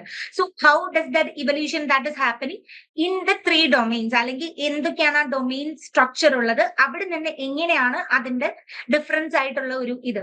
അതായത് നമ്മളിപ്പോ ഒരു കഥ പറഞ്ഞു തുടങ്ങുകയാണെന്നുണ്ടെങ്കിൽ ഫ്രം ദി ബേസിക്സ് ടു, അതായത് ഒറിജിനിൽ നിന്ന് ഇപ്പൊ ഇവിടെ നമ്മൾ വന്ന് നിൽക്കുന്നു എന്നുള്ള ഒരു എവല്യൂഷണറി ബയോളജിയാണ് ബ്ലോക്ക് 2 നമ്മൾ നോക്കാൻ പോകുന്നത്. So moving on to the block 3, it will be the origin and the evolution of eukaryotic cells. യൂകാരിയോട്ടിക്കിന്റെ ഒറിജിൻ, പിന്നെ endosymbiosis and eukaryotic cell evolution principles ഒക്കെ നോക്കാണ്. ഡിറ്റോ പേര് പറയുന്നത് പോലെ തന്നെയുള്ള കാര്യങ്ങൾ തന്നെയാണ്. But the thing is that നിങ്ങൾ അതൊരു മൊത്തം യൂണിറ്റിലായിരിക്കും അത് കവർ ചെയ്യുന്നുണ്ടാവുക. ഇത്രയുള്ള അതിന്റെ ഒരു വ്യത്യാസം. ഇനി സ്പീഷ്യസിയൻ ആൻഡ് ദ ഹ്യൂമൻ എവല്യൂഷൻ എന്ന് പറയുന്ന ഒരു കാര്യം, അതിൽ ബയോളജിക്കൽ സിസ്റ്റമാറ്റിക്സും ബയോഡൈവേഴ്സിറ്റി ആൻഡ് എക്സ്റ്റൻഷൻ, അതുപോലെ തന്നെ ഹ്യൂമൻ എവല്യൂഷൻ എന്ന് പറയുന്ന ബേസിക് ആയിട്ടുള്ള ഈ ഹ്യൂമൻ എവല്യൂഷന്റെ തന്നെ ബയോഡൈവേഴ്സിറ്റി എക്സ്റ്റൻഷൻ ഒക്കെ വരുന്നത് എന്തുകൊണ്ടാണ്, എന്തൊക്കെ ക്രീച്ചേഴ്സ് ആണ് എക്സ്റ്റെൻഡ് ആയി പോയിട്ടുള്ളത്, എന്തൊക്കെയായിരുന്നു സിസ്റ്റം സറൗണ്ടിങ്സ് വന്നിട്ട് ഇതിനെ എക്സ്റ്റെൻഡ് ആവാനും എൻഡേഞ്ചർഡ് ആവാനും, അങ്ങനെ ബയോഡൈവേഴ്സിറ്റി, അതായത് ഇത് കുറച്ചും കൂടെ എൻവയോൺമെന്റൽ ഫ്രണ്ട്ലി ആയിട്ടുള്ള ഒരു പേപ്പറാണ്, കുറച്ചും കൂടെ സോഷ്യലി റെലവെന്റ് ആയിട്ടുള്ള ഒരു പേപ്പർ എന്ന് പറയും. സുവോളജിയിൽ കുറച്ചും കൂടെ സുവോളജിക്കൽ പരമായിട്ടായിരിക്കും നിങ്ങൾ പഠിക്കുന്നുണ്ടാവുക. ഇനി അടുത്തത് ജീനോമിക്സ് ആൻഡ് പ്രോട്ടീനോമിക്സ് എന്ന് പറയുന്ന ആ ഒരു പേപ്പറാണ്. ഇൻട്രൊഡക്ഷൻ ടു അതിലെ ബ്ലോക്ക് 1 എന്ന് പറയുന്നത് ഇൻട്രൊഡക്ഷൻ ടു ജീനോമിക്സ്, അതുപോലെ തന്നെ genome diversity and the molecular dynamics of the DNA repeats in the eukaryotic cell, genes, functional genomics, പിന്നെ ഇൻട്രൊഡക്ഷൻ ടു പ്രോട്ടിയോണോമിക്സ് എന്നൊക്കെ പറയുന്നത്. അതിന്റെ pronunciation will be different for different people. Okay, ഞാൻ എന്റെ പ്രൊനൗൺസിയേഷനിലാണ് പറയുന്നത്. അപ്പൊ അങ്ങനത്തെ കുറച്ച് ജീനോമിക്സിന്റെ ആ ഒരു ഇൻട്രൊഡക്ഷൻ കാര്യങ്ങൾ, അതിന്റെ ഫങ്ഷൻസ് കാര്യങ്ങളൊക്കെ വന്നിട്ട് നോർമൽ ആയിട്ടുള്ള നമ്മളെ DNA റിപ്പീറ്റ് ചെയ്യുന്നത് എങ്ങനെയാണ് യൂക്കാരിയോട്ടിക് സെല്ല് എന്ന് പറയുന്ന കുഞ്ഞു കുഞ്ഞു കാര്യങ്ങളാണ്. നമ്മുടെ ജനറ്റിക്സിൽ പഠിച്ചിട്ടുള്ള ആ ജീൻ അതല്ല ഇവിടെ ഇതിനകത്ത് വരുന്നത്. ഇതിൽ കുറച്ചും കൂടെ ഒരു ഡിഫറെന്റ് പ്രിൻസിപ്പിൾ ആണ്. ചിലപ്പോൾ കോറിലേറ്റ് ചെയ്ത് വരാനുള്ള ചാൻസ് ഉണ്ട്. ഈ യൂണിറ്റ് 3 ഈ ജീൻസ് നമ്മുടെ ജനറ്റിക്കിലെ ജീൻസിലെ ക്വസ്റ്റ്യൻസ് വരുമ്പോൾ മേ ബി നിങ്ങൾക്ക് കൺഫ്യൂഷൻസ് വരാനായിട്ടുള്ള ചാൻസസ് ഉണ്ട്. So study this clearly. അതായത് സ്വാപ്പ് ചെയ്ത് വരുന്ന ടോപ്പിക്സ് ഉണ്ടാവും. സോ ജീൻസ് എന്ന് പറയുമ്പോൾ ഒരു പെർട്ടിക്കുലർ കാര്യം തന്നെയാണ് നമ്മൾ പഠിച്ചുകൊണ്ടിരിക്കുന്നത്. ബട്ട് ഏതൊരു ടോപ്പിക്കിൽ നിന്നാണ് വരുന്നതെന്നുള്ളത് ഐഡന്റിഫൈ ചെയ്യാനുള്ള ഒരു ഡൗട്ട് നിങ്ങൾക്ക് വരുന്നുണ്ടാവും. മേ ബി ജനറ്റിക്സിന്റെ പേപ്പറും ഇതും കൂടെ വരുമ്പോഴത്തേനും ഇത് രണ്ടും ഏറെക്കുറെ കമ്പാരിറ്റീവ്ലി നമുക്ക് കമ്പയർ ചെയ്ത് പഠിക്കാവുന്നതാണ് ജനറ്റിക്സിന്റെ പേപ്പർ എന്ന് പറയുന്നത്. നമ്മുടെ ആനിമൽ ബയോടെക്നോളജിയിൽ നിന്ന് ഡിഫറെന്റ് ആയിട്ട് വരുമ്പോഴത്തേനും. ഓക്കെ, ഇനി ടെക്നിക്സ് ഫോർ ജീനോം അനാലിസിസ്, അതുപോലെ gene identification and function, gene expression profiling, പിന്നെ analysis of RNA expression and applications of genome analysis എന്ന് പറയുന്നത് ബേസിക് ആയിട്ടുള്ള നമ്മുടെ ഐഡന്റിഫിക്കേഷൻ, ഫംഗ്ഷൻ, ട്രാൻസ്പോർട്ടേഷൻ അങ്ങനത്തെ കാര്യങ്ങളൊക്കെ തന്നെയാണ് ഈ ഒരു യൂണിറ്റിനകത്ത് നമ്മൾ നോക്കുന്നത്. ബ്ലോക്ക് 3 വരുമ്പോൾ ടെക്നിക്സ് ആണ്. ഓരോ അനാലിസിസ് ടെക്നിക്സ് ആണ്. ദ പ്രോട്ടീനോം അനാലിസിസ് 1, 2, 3, 4 അങ്ങനെ ഡിഫറെന്റ് ടെക്നിക്സ് ആണ്. ആ ടെക്നിക്സ് എന്താണെന്നുള്ളത് സ്വാപ്പ് ചെയ്യരുത്. അതായത് ഒരു ടെക്നിക്കിൽ നിന്നും മറ്റൊരു ടെക്നിക്കിലേക്ക് വരുമ്പോഴത്തേക്കും ചിലപ്പോൾ ചെറിയ ഡിഫറൻസ് വരുന്നുണ്ടാവുള്ളൂ, ചിലപ്പോൾ മേജർ ഡിഫറൻസസ് വരുന്നുണ്ടാവുള്ളൂ. Identify the particular technique and analysis എന്നിട്ട് പഠിക്കാനായിട്ട് നോക്കാം. ശ്രദ്ധിച്ചു പഠിക്കണം. ഇങ്ങനെ ടോപ്പിക്സ് വരുന്ന സമയത്ത് ഏതിൽ നിന്ന് ഏതാ ചോദിച്ചെന്നുള്ള ഒരു ബേസിക് അണ്ടർസ്റ്റാൻഡിങ് നിങ്ങൾക്ക് ഉണ്ടാവണം. ഓക്കെ, ഇനി applications of genomics and proteomics എന്ന് പറയുന്നത് ജീനോം, പിന്നെ manipulation of genome, expression analysis of genome, proteome analysis and application of proteomics എന്നൊക്കെ പറയുന്ന ഇതിന്റെ കമ്പാരിറ്റീവ്. നമ്മൾ ഒന്ന് ഫസ്റ്റ് ഇതിന്റെ ജീനോമിക്സ് പഠിച്ചു, പിന്നെ പ്രോട്ടീനോമിക്സ് പഠിച്ചു. ആ ഒരു സംഭവം പഠിച്ചിട്ട് അതിന്റെ ഒരു കമ്പാരിറ്റീവിന്റെ അപ്ലിക്കേഷൻ വരുന്നതാണ്, അപ്ലിക്കേഷൻ ലെവലാണ്. മോസ്റ്റ്ലി നിങ്ങൾ നോക്കുമ്പോഴത്തേക്കും നിങ്ങളുടെ എല്ലാ പേപ്പറിലും ലാസ്റ്റ് ബ്ലോക്ക് വരുമ്പോഴത്തേക്കും കുറച്ചും കൂടെ അപ്ലിക്കേഷൻ ലെവൽ ആയിരിക്കും വരുന്നുണ്ടാവുക. അപ്പൊ അതിൽ നിന്ന് എസ്സേ ടൈപ്പ് ക്വസ്റ്റ്യനേക്കാൾ കൂടുതൽ എക്സ്പെക്ട് ചെയ്യാവുന്നത് നമുക്ക് ഈ ഷോർട്ട് ആൻസർ ടൈപ്പ് ക്വസ്റ്റ്യൻസ് ഒക്കെ ആയിരിക്കും അതിനകത്ത് നമുക്ക് എക്സ്പെക്ട് ചെയ്യാൻ വേണ്ടിയിട്ട് വരുന്നുണ്ടാവുക. പിന്നെ നമ്മുടെ അടുത്തൊരു എലക്ടീവ് പേപ്പറാണ് animal behaviour and animal welfare ethics എന്ന് പറയുന്നത്. ആനിമൽ ബിഹേവിയറും പിന്നെ ആനിമൽ വെൽഫെയർ എത്തിക്സും 2 വോളിയൂംസിലായിട്ടാണ് ഡിഫറൻഷിയേറ്റ് ചെയ്ത് വരുന്നത്. സോ ബ്ലോക്ക് 1 നോക്കുമ്പോഴത്തേക്കും introduction to animal behaviour and concept and evolution, and evolutionary approach to animal behaviour, mechanism of behaviour, complex behaviour and pattern, learning and cognitive behaviour, homeostasis and the behaviour. അതായത് ഓരോ അനിമൽസിനും ഓരോ cognitive ആയിട്ടുള്ള ഒരു പ്രിൻസിപ്പിളും കാര്യങ്ങളൊക്കെ ആയിരിക്കില്ലേ ഉണ്ടാവുന്നുണ്ടാവുക. അപ്പൊ ഇപ്പം നമ്മൾ പറയില്ലേ ഈ ഗൊറില്ലാസ് അല്ലെങ്കിൽ മങ്കീസ് എന്ന് പറയുന്നത് അവര് ചിലപ്പോൾ കുറച്ചും കൂടെ ഇന്റലക്ച്വലി പവർഫുൾ ആയിട്ട് ഹ്യൂമൻസിനോട് കുറച്ചും കൂടെ എന്താ പറയാ അടുത്ത് നിൽക്കുന്ന കുറച്ച് ആൾക്കാരായിരിക്കും. അപ്പൊ അവരുടെ അനിമൽ ബിഹേവിയേഴ്സ് പോലെ തന്നെയല്ല ബാക്കിയുള്ള അനിമൽസിന്റെ ബിഹേവിയർ. ഇപ്പൊ നിങ്ങൾ ശ്രദ്ധിച്ചാൽ മനസ്സിലാവും ഈ ഡോഗ്സിനൊക്കെ അത്യാവശ്യം നല്ല സെൻസറി കോഗ്നറ്റീവ് ആയിട്ടുള്ള സ്കിൽസ് കൂടുതലാണ്. അവർക്ക് കൃത്യമായിട്ട് അറിയാം ഇന്ന സ്ഥലത്തെ അവർ ചെയ്യാൻ പാടുള്ളൂ, ഇന്ന സ്ഥലത്തെ അവർ നിൽക്കാൻ പാടുള്ളൂ എന്നുള്ളതൊക്കെ. പിന്നെ പെറ്റിംഗ് ഒക്കെ ചെയ്യില്ല നമ്മൾ ആനിമൽസിനെ നമ്മളെ സ്വന്തം വീട്ടിലേക്ക് കൊണ്ടുവന്ന് പെറ്റിംഗ് ഒക്കെ ചെയ്യുന്ന. അപ്പൊ അതിന്റെ ബിഹേവിയറൽ സൈക്കോളജി അല്ല ബിഹേവിയറൽ അപ്രോച്ച് എങ്ങനെയായിരിക്കും എന്നുള്ളതാണ്. ഇതും ഒരു രസമുള്ള പേപ്പറാണ്. കുറച്ചും കൂടെ എന്താ പറയുക എൻവയോൺമെന്റൽ ഫ്രണ്ട്ലി ആയിട്ട് വരുന്ന ഒരു പേപ്പറാണ്. അതിന്റെ ഇൻട്രൊഡക്ഷൻ ആണ് നമ്മൾ ഇതിനകത്ത് നോക്കുന്നത്. പിന്നെ systematic approach to understand the important animal and human behaviour, social behaviour and altruism, meeting behavior, parental care, human behavior and its regulation factors എന്ന് പറയുന്ന അത് നോർമൽ അനിമൽസിൽ ഉള്ള മീറ്റിംഗ് പ്രിൻസിപ്പിൾസും. അതായത് ഇപ്പം നമ്മുടെ ഹ്യൂമൻ മീറ്റിംഗ് പോലെ ആയിരിക്കില്ലല്ലോ നമ്മുടെ ബാക്കിയുള്ള ഇതിന്റെ മീറ്റിംഗ്. അത് നിങ്ങൾക്ക് അറിയാത്ത കാര്യമല്ലല്ലോ. അപ്പൊ അങ്ങനത്തെ ഇതിന്റെ ഡിഫറൻസ് എന്താണ്, പാരന്റൽ കെയർ എന്തൊക്കെയാണ് വേണ്ടത്, human behaviour, regulatory factors. Animal എന്ന് പറയുമ്പോൾ നമ്മളും കൂടെ ഉൾപ്പെട്ടിട്ടുള്ള മീറ്റിംഗ് ബിഹേവിയറും കാര്യങ്ങളൊക്കെ ആയിരിക്കും നിങ്ങൾ പഠിക്കുന്നുണ്ടാവും. കുറച്ചും കൂടെ അപ്ലിക്കേഷൻ ലെവലിലുള്ള ഒരു പേപ്പറാണ്. അതായത് നമുക്ക് നേക്കഡ് ആയി അതിന്റെ അപ്ലിക്കേഷൻസ് കാണാൻ പറ്റുന്ന ഉള്ളൊരു അപ്ലിക്കേഷൻ ലെവൽ പേപ്പറാണ്. പിന്നെ animal welfare, scientific understanding of animal welfare, concept of animal welfare and overview of the 5 freedoms, animal welfare assessment methods, animal welfare auditing. അപ്പൊ അതായത് ഇപ്പൊ ഈവൻ തോ നമ്മളിപ്പോ അനിമൽസിനെ നമ്മൾ ക്വാറന്റൈനിൽ വെക്കുകയാണെന്നുണ്ടെങ്കിലും അല്ലെങ്കിൽ അവരുടെ ഒരു ബയോഡൈവേഴ്സിറ്റി ഒരു സെന്ററിൽ നമ്മൾ കീപ്പ് ചെയ്യുകയാണെന്നുണ്ടെങ്കിലും അവർക്ക് അതിൻ്റെതായിട്ടുള്ള ഒരു ബിഹേവിയറൽ പാറ്റേൺ അല്ലെങ്കിൽ അവർക്കൊരു സിസ്റ്റം ഓഫ് റൂൾസ് ഉണ്ടാവും. ഓക്കെ, അവർ ഫോളോ ചെയ്യേണ്ടതായിട്ടുള്ള കുറച്ച് സെറ്റ് ഓഫ് റൂൾസ് കാര്യങ്ങളൊക്കെ ഉണ്ടാവും. അതൊക്കെ എങ്ങനെയാണ് അനിമൽ വെൽഫെയർ ആയിട്ട് നമ്മൾ റിലേറ്റ് ചെയ്ത് വരുമ്പോഴത്തേക്കും അനിമൽ വെൽഫെയർ റിലേറ്റഡ് ആയിട്ടുള്ള കാര്യങ്ങൾ എന്തൊക്കെയാണ് എന്നുള്ളതൊക്കെ ആയിരിക്കും ഈ ഒരു ഇതിനകത്ത് നമ്മൾ നോക്കുന്നുണ്ടാവുക. So moving on to the block 4, അതിൽ വീണ്ടും improving the animal welfare through social conditions, welfare through human contact, genetic selection, animal ethics and sentience and ethical theories 1 and 2 എന്ന് പറയുന്ന ബേസിക് ആയിട്ടുള്ള തിയററ്റിക്കൽ നോളജ് നമ്മൾ നോക്കുന്നതാണ് എന്തൊക്കെയാണ് ലോസ് കാര്യങ്ങൾ എന്നുള്ളത്. അതായത് ഇത് ബേസിക്കലി നമ്മുടെ സുവോളജിക്കൽ പേപ്പർ എന്ന് പറയുന്നതിനേക്കാളും സോഷ്യലി റെലവെന്റ് ആയിട്ടുള്ള ഒരു പേപ്പർ ആണ്. നിങ്ങൾ ബേസിക് ആയിട്ട് ഇത് അറിഞ്ഞിരിക്കണം എന്ന് പറയുന്നത് ഇലക്ടീവ് പേപ്പർ അല്ലേ, അപ്പൊ കുറച്ചും കൂടെ ഒരു വൈഡർ അണ്ടർസ്റ്റാൻഡിംഗിൽ വരുന്ന ഒരു പേപ്പർ ആയിരിക്കും. ഓക്കെ, ഇലക്ടീവ് പോലെ വരുന്ന അല്ലെങ്കിൽ ഒരു സ്പെഷ്യൽ ടൈപ്പ് ഒരു പേപ്പർ ആണ്. ഓക്കെ, പിന്നെ അടുത്തത് എക്വാകൾച്ചർ ആണ്. എക്വാകൾച്ചർ 1 എന്ന് പറയുന്നത് aquatic environment for aquaculture, aquaculture methods and practices, fish health and nutrition, economic social aspects of aquaculture. എക്വാകൾച്ചറിൽ ഇപ്പൊ ഏറ്റവും കൂടുതൽ നമ്മൾ സെറ്റ് ചെയ്യുന്നത് പണ്ടെന്ന് പറഞ്ഞു കഴിഞ്ഞാൽ ഒരു നോർമൽ ഫിഷിംഗ് അങ്ങനത്തെ ഒരു ഇത് മാത്രമേ ഉണ്ടായിരുന്നുള്ളൂ. ഇപ്പൊ നമ്മൾ സെറ്റ് ചെയ്തിട്ട് ബ്രീഡ് ചെയ്തിട്ട് എക്വാകൾച്ചർ ചെയ്യുന്നുണ്ട്. അപ്പൊ അതിന്റെ പ്രാക്ടീസസ് എന്തൊക്കെയാണെന്നുള്ളത് അത് ആക്ച്വലി ഒരു എക്സ്റ്റെൻഡഡ് പേപ്പർ എന്ന് വേണമെങ്കിൽ പറയാം. ഈ എക്വാകൾച്ചർ എന്ന് പറയുന്നത് നമ്മൾ സാധാരണ ഈ അനിമൽ ഹസ്ബൻഡറി ഒക്കെ ചെയ്യുന്നത് പോലെ തന്നെ ഒരു എക്സ്റ്റെൻഡഡ് പേപ്പർ ആണ് എക്വാകൾച്ചർ എന്ന് പറയുന്നത്.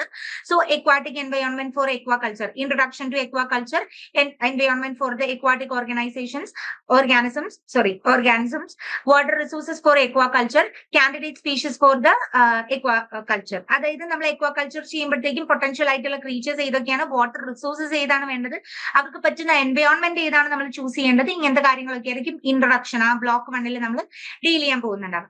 ബ്ലോക്ക് 2 വരുമ്പോഴത്തേക്കും അതിന്റെ മെത്തേഡ്സ് ആൻഡ് പ്രാക്ടീസസ് ആണ്. Conventional methods of aquaculture, non conventional methods of aquaculture, fish seed technology and transport, role of genetics in aquaculture. Genetic ആയിട്ടുള്ള മ്യൂട്ടേഷൻസ് കാരണം ചില ഫിഷസിന് അല്ലെങ്കിൽ ചില കൾച്ചറിങ് ചെയ്യുന്നതിന് കുറച്ചും കൂടെ സർവൈവിംഗ് കപ്പാസിറ്റി കൂടുതലായിരിക്കും. പിന്നെ ചിലപ്പോൾ ചില ഫിഷസിനെ നമ്മൾക്ക് മീറ്റ് ചെയ്യാൻ സമയത്ത് അത് ഫൈറ്റ് ചെയ്യാതിരിക്കാൻ വേണ്ടിയിട്ട് നമ്മൾ അതിനെ ആദ്യം ആ എൻവയോൺമെന്റുമായിട്ട് സെറ്റ് ചെയ്തിട്ട് പിന്നെ മ്യൂട്ട് ചെയ്യേണ്ടി വരും, പിന്നെ അതിനെ എടുത്ത് മാറ്റേണ്ടതായിട്ടൊക്കെ വരും. കുറച്ച് കാര്യങ്ങളൊക്കെ ആയിട്ട് കൺവെൻഷണൽ മെത്തേഡ്സും നോൺ കൺവെൻഷണൽ മെത്തേഡ്സ് ഒക്കെ നമ്മൾ ഇതിനകത്ത് പഠിക്കുന്നുണ്ട്. പിന്നെ fish health and nutrition, fish as A food, nutrition of aquatic animals, fish health, അതൊക്കെ നമ്മൾ ഫിഷിനെ ഫുഡായിട്ടൊക്കെ കൺസ്യൂം ചെയ്യുന്ന സമയത്ത് അതിന് വരുന്നത്. അതായത് ഇപ്പം എക്വാകൾച്ചർ നമ്മൾ ബേസിക്കലി ചെയ്യുന്നത് എന്തിനാണ്, ഒന്ന് പ്രൊഡക്ഷൻ പർപ്പസിന് കുറച്ചും കൂടെ വൈഡർ ഓഡിയൻസിന് കിട്ടാൻ വേണ്ടിയിട്ട്, പിന്നെ ഫ്രഷ് ആയിട്ടുള്ള ഫിഷസ് നമുക്ക് കൺസ്യൂം ചെയ്യാൻ വേണ്ടിയിട്ടൊക്കെ നമുക്ക് സ്വന്തം പേർപ്പസിനും നമുക്ക് കമേഴ്ഷ്യൽ പേർപ്പസിനും വേണ്ടിയിട്ടൊക്കെയാണ് നമ്മൾ ഇത് യൂസ് ചെയ്യുന്നത്. അങ്ങനത്തെ കാര്യങ്ങളൊക്കെ ആയിരിക്കും. ന്യൂട്രീഷൻ ലെവൽ എങ്ങനെയാണ് അതിനെ മെയിൻറ്റെയിൻ ചെയ്യുന്നത്, അങ്ങനത്തെ കാര്യങ്ങളൊക്കെ ആയിരിക്കും ഇതിനകത്ത് ഡിസ്കസ് ചെയ്യുന്നുണ്ടാവും. പിന്നെ economical and social aspects of the aquaculture എന്ന് പറയുന്നത് aquaculture economics, marketing and cooperatives, aquaculture and environment, aquaculture extension, prospectus of the aquaculture for the future development. അതായത് മൊത്തത്തിലുള്ള എക്വാകൾച്ചർ എങ്ങനെയാണ് ചെയ്യേണ്ടത്. കുറച്ചും കൂടെ കഴിയുമ്പോഴത്തേന് ഈ എക്വാകൾച്ചർ പഠിച്ചിട്ട് നിങ്ങൾ കുറച്ച് പേരെങ്കിലും എക്വാകൾച്ചറിംഗ് ഒക്കെ ചെയ്തു തുടങ്ങിയാലോ അല്ലെ. നമ്മളൊരു പേപ്പർ പഠിക്കുമ്പോഴത്തേക്കും കുറച്ചും കൂടി കമേഴ്ഷ്യലി അല്ലെങ്കിൽ എക്കണോമിക്കലി നമുക്ക് എങ്ങനെയാണ് ഇതിന്ന് ഈൽഡ് ഉണ്ടാക്കേണ്ടത് എന്നുള്ളത്. ബേസിക് ആയിട്ട് നിങ്ങളെ കൊണ്ട് എല്ലാവരെയും കൊണ്ട് എക്വാകൾച്ചർ ഉണ്ടാക്കുക എന്നുള്ളതല്ല, ഇക്കോണമിയിൽ എന്താണ് നടക്കുന്നത് എന്നുള്ള കാര്യങ്ങളും അതിന്റെ എൻവയോൺമെന്റ് സെറ്റിംഗ് ഒക്കെയാണ് നമ്മൾ നോക്കേണ്ടത്. സോ അത്രയാണ് നമ്മുടെ കോർ പേപ്പേഴ്സ് വരുന്നത്. പിന്നെ ഇത് നമ്മുടെ ലബോറട്ടറിയിലെ എക്സ്പെരിമെന്റിന്റെ ലിസ്റ്റ് ആണ്. ഇത്രയും ലിസ്റ്റ് ഓഫ് പേപ്പേഴ്സിൽ ഇപ്പൊ നോക്കുമ്പോഴത്തേനും ഇപ്പൊ ഇതില് നിങ്ങൾ നോക്കുമ്പോ ഫസ്റ്റ് ലബോറട്ടറി പേപ്പർ വരുമ്പോഴത്തേനും നിങ്ങൾക്ക് ഇതിനകത്ത് 26 എക്സ്പെരിമെന്റോളം കാണാൻ പറ്റുന്നുണ്ടാവും. ഓക്കെ, 26 എക്സ്പെരിമെന്റോളം കാണാൻ പറ്റുന്നുണ്ടാവും. ഈ 26 എക്സ്പെരിമെന്റ്സും നിങ്ങളുടെ ലാബിൽ ചെയ്യണമെന്ന് നിർബന്ധമില്ല. മേ ബി ചിലപ്പോൾ ഇതിൽ കുറച്ച് മാത്രമേ ചെയ്യുന്നുണ്ടാവുള്ളൂ. നമ്മൾക്ക് ഈ അവൈലബിൾ ആയിട്ടുള്ള കാര്യങ്ങൾ മാത്രം യൂസ് ചെയ്തിട്ട് സെക്ഷനിങ്ങും അതുപോലെ തന്നെ ബാക്ടീരിയൽ ട്രാൻസ്ഫോർമേഷന്റെ നമ്മുടെ പ്രിപ്പറേഷൻ ടെക്നിക്സ് ഒക്കെ അതൊക്കെ യൂസ് ചെയ്യുന്നുണ്ടാവുള്ളൂ. Depending on the study centres, നിങ്ങൾ ഏത് സ്റ്റഡി സെന്റർ ആണോ ചൂസ് ചെയ്യുന്നത് അതുപോലെ തന്നെയായിരിക്കും. Study of the meiosis from the chromosomes of the grasshopper testes, study of the polythene chromosomes from the salivary glands of the Drosophile, preparation of buffer solutions ഉണ്ടാക്കുന്നത്. Okay, കുറച്ചുകൂടെ chemistry ഇല്ല, chemistry പരമായിട്ട് നമുക്ക് പറയാൻ പറ്റില്ല. നമുക്കൊരു chemical analysis വരുന്ന buffer solutions ഉണ്ടാക്കുന്നത്, ടൈട്രേഷൻസ് യൂസ് ചെയ്യുന്നത്, amino acids and organic acid to determine the pKa value of the pH value കണ്ടുപിടിക്കുന്നത് പോലെ തന്നെ pKa വാല്യൂ നമ്മൾ കണ്ടുപിടിക്കുന്നുണ്ട്. Kinetic characterization of the enzymes, enzymal activity അതിന്റെ മോഷൻ എങ്ങനെയാണെന്നൊക്കെ നോക്കുന്ന ആ ഒരു ഇതാണ്. Estimation of the amino acids and nucleic acids and sugar and എക്സ്കോബിക് acids, estimation of glucose and cholesterol in the given blood sample. ബ്ലഡ് സാമ്പിളിൽ നമ്മൾ കൊളസ്ട്രോളിന്റെ ലെവലും ഗ്ലൂക്കോസിന്റെ ലെവലൊക്കെ നോക്കുന്ന ആ ഒരു ടെസ്റ്റ് ചെയ്യാനുണ്ട്. Preparation of human blood smears to demonstrate different types of cells, different cell culturing ഒക്കെ പഠിക്കാൻ വേണ്ടിയിട്ട് estimation of the total leucocyte count and the differential leucocyte count in the human blood, അതുപോലെ തന്നെ ഐസൊലേഷൻ ഓഫ് പ്ലാസ്മിക് DNA, അങ്ങനെ പറഞ്ഞ കുറെ experiments വരുന്നുണ്ട്. ഇപ്പൊ ഇത്രയും ഈ പറഞ്ഞതുപോലെ തന്നെ എല്ലാ എക്സ്പെരിമെന്റും നിങ്ങൾക്ക് ഈ എന്താ പറയാ ഈ 23 എക്സ്പെരിമെന്റും നിങ്ങൾ ചെയ്യണം എന്ന് 24 എക്സ്പെരിമെന്റും ചെയ്യണം എന്നൊന്നുമില്ല. മേ ബി ചിലത് ചെയ്യാം. നമ്മുടെ സ്റ്റഡി ഓഫ് മോസ്കിറ്റോ വെക്ടേഴ്സ് എന്നൊക്കെ പറയുന്നത് ബേസിക് ആയിട്ടുള്ള ആക്ടിവിറ്റി പോലെ എന്തെങ്കിലുമൊക്കെ ആയിരിക്കും അവർ ചെയ്യുന്നുണ്ടാവുക. ഇതാണ് നമ്മുടെ ഫസ്റ്റ് ലാബ് കോഴ്സ്. ഇനി സെക്കൻഡ് ലാബ് കോഴ്സ് എന്ന് പറയുന്നത് genomic DNA isolation, transfer of the bacterial DNA to filters following the colony lysis എന്നൊക്കെ പറയുന്നത്. മേ ബി ചിലപ്പോൾ നിങ്ങൾക്ക് ഇതിലെ ഏതെങ്കിലും ഒരു എക്സ്പെരിമെന്റിനെ ബേസ് ചെയ്തിട്ടായിരിക്കും നിങ്ങൾക്ക് ഡിസർട്ടേഷൻ ടോപ്പിക് തരുന്നുണ്ടാവുക. ഇതിനൊരു എക്സ്ട്രാ ആയിട്ടുള്ള ഒരു എന്താ പറയാ ചിലതിന്റെ സ്റ്റഡിക്കൊക്കെ ഉണ്ടല്ലോ, അതിന് കുറച്ചും കൂടെ ഈ ഒരു എക്സ്റ്റൻഷൻ ഉണ്ടാവും. അപ്പൊ അതൊക്കെ നിങ്ങൾക്ക് ചിലപ്പോൾ ഡിസർട്ടേഷൻ ടോപ്പിക് ആയിട്ട് ഒരാളുടെ അണ്ടറിൽ നിങ്ങൾക്ക് തരാനായിട്ട് പറ്റും. ഈ ലിസ്റ്റ് എല്ലാം ഈ പറഞ്ഞതുപോലെ ചെയ്യിപ്പിക്കണമെന്നോ എടുക്കണമെന്നൊന്നുമില്ല, ബേസിക് അനാലിസിസ് ആണ്. അതുപോലെ തന്നെ സെൽഫ് അസസ്മെന്റ് ക്വസ്റ്റ്യൻസും ഉണ്ട്. വൈവ ക്വസ്റ്റ്യൻസ് ഒക്കെ എന്താണ് ചോദിക്കുക എടുക്കുക എന്നുള്ളതൊക്കെ അറിയാൻ വേണ്ടിയിട്ട്. പിന്നെ fish breeding pools and hatcheries എന്നൊക്കെ പറയുന്നത് ഇത് ആക്ച്വലി കുറച്ചും കൂടെ വൈഡർ ആസ്പെക്റ്റിലുള്ളതല്ലേ. നമുക്ക് ലാബിൽ പോയിട്ട് ചെയ്യാൻ പറ്റുന്ന അല്ലെങ്കിൽ ഫിഷ് ബ്രീഡിംഗ് ചെയ്യുന്ന ഒന്നും നമുക്ക് ചെയ്യാൻ പറ്റില്ലല്ലോ. ഇതൊക്കെ നിങ്ങൾക്ക് ഈ മറ്റേ IV ഒക്കെ ചെയ്ത് കണ്ടുപിടിക്കുന്ന ഐഡന്റിഫിക്കേഷൻ ഓഫ് എക്സ്പോൺ ഫ്രിംഗ്ലിൻസ് of the fishes of India എന്നൊക്കെ പറയുന്നത് ഇത് കുറച്ചും കൂടെ ആക്ടിവിറ്റി ബേസ്ഡ് ആയിട്ട് വരുന്ന. അപ്പൊ ഇതാണ് ഞാൻ പറഞ്ഞത്, ഇതിൽ കുറച്ചെങ്കിലും നിങ്ങൾക്ക് ചിലപ്പോൾ ഡിസർട്ടേഷൻ ടോപ്പിക് ആയിട്ടൊക്കെ തരാനുള്ള ചാൻസ് ഉണ്ട്. ഇത് തന്നെ തരണമെന്നൊന്നുമില്ല, പക്ഷെ ഇതിൽ ഡിസർട്ടേഷൻ ചെയ്യാനായിട്ടുള്ള അല്ലെങ്കിൽ ഒരു റിസർച്ച് ചെയ്യാനായിട്ടുള്ള ഒരു ഓപ്പർച്യൂണിറ്റി ഉള്ള ഒരു ഇതാണ്. ഓക്കെ, അങ്ങനത്തെ ഒരു സെറ്റ് ഓഫ് ഇതാണ് വരുന്നത്. ഓക്കെ, അപ്പൊ ഇത്രയും കാര്യങ്ങളാണ് നിങ്ങൾക്ക് ടോപ്പിക്കിൽ സെറ്റ് ചെയ്യാനുള്ളത്. അതായത് ഇത്രയും പേപ്പേഴ്സും അതിന്റെ ലാബുമാണ് ഫസ്റ്റ് ഇയറിൽ നിങ്ങൾക്ക് പഠിക്കാനുള്ളത്. അപ്പൊ നിങ്ങൾ പേപ്പർ പഠിച്ചാൽ മാത്രം മതിയോ? പോരല്ലോ. ഇനി പ്രോഗ്രാം കംപ്ലീഷൻ എന്ന് പറഞ്ഞാൽ എക്സ്ട്രാ ആയിട്ട് കുറച്ച് പരിപാടികൾ വരുന്നുണ്ട്. എന്താണ് നമുക്ക് നോക്കാം. സോ ഫസ്റ്റ് ആൻഡ് ഫോർമോസ്റ്റ് ആയിട്ട് ഇമ്പോർട്ടന്റ് ആയിട്ട് വരുന്ന ഒരു കാര്യമാണ് അസൈൻമെന്റ് സബ്മിഷൻ എന്ന് പറയുന്നത്. എത്ര നമ്പർ ഓഫ് പേപ്പേഴ്സ് ഉണ്ടോ അത്രയും നമ്പർ ഓഫ് പേപ്പേഴ്സിന്റെ അസൈൻമെന്റ് സബ്മിറ്റ് ചെയ്തെങ്കിൽ മാത്രമേ നിങ്ങൾക്ക് എക്സാം എഴുതാനായിട്ട് പറ്റുള്ളൂ. അപ്പൊ നിങ്ങളുടെ ഫസ്റ്റ് എക്സാം വരുന്നത് എപ്പോഴായിരിക്കും? ഡിസംബറിലല്ലേ എക്സാം വരുന്നുണ്ടാവുക. അപ്പൊ ഡിസംബറിലാണ് എക്സാം വരുന്നതെങ്കിൽ നിങ്ങളുടെ അസൈൻമെന്റ് സബ്മിഷൻ എന്ന് പറയുന്നത് സെപ്റ്റംബർ ഒക്ടോബർ ടൈമിലായിരിക്കും നിങ്ങൾക്ക് അസൈൻമെന്റ് സബ്മിഷൻ വരുന്നുണ്ടാവുക. അതത് സ്റ്റഡി സെന്ററിൽ കൊണ്ടുപോയിട്ടായിരിക്കും നിങ്ങൾ അസൈൻമെന്റ് സബ്മിറ്റ് ചെയ്യേണ്ടത്. ഒരു പേപ്പറിന്റെ അസൈൻമെന്റ് സബ്മിറ്റ് ചെയ്തെങ്കിൽ മാത്രമേ ആ പേപ്പർ നമുക്ക് എഴുതാനായിട്ട് പറ്റുള്ളൂ. Either you go to choices. Either നിങ്ങൾ ഫസ്റ്റ് സെമ്മിലെ എല്ലാ അസൈൻമെന്റും അപ്പൊ തന്നെ കൊണ്ടുപോയിട്ട് സബ്മിറ്റ് ചെയ്യുക, എന്നിട്ട് എക്സാം പിന്നെ എഴുതാനായിട്ട് നോക്കുക. അല്ലെങ്കിൽ ഏതിന്റെ എക്സാം ആണോ എഴുതാൻ തീരുമാനിച്ചു വെച്ചിരിക്കുന്നത് അതിന്റെ അസൈൻമെന്റ് മാത്രം എഴുതാനായിട്ട് നോക്കുക. അസൈൻമെന്റ് എന്ന് പറയുന്നത് ഡിസ്ക്രിപ്റ്റീവ് ടൈപ്പ് ക്വസ്റ്റ്യൻസ് ഉണ്ടാവും, ഷോർട്ട് കാറ്റഗറി ടൈപ്പ് ക്വസ്റ്റ്യൻസ് ഉണ്ടാവും.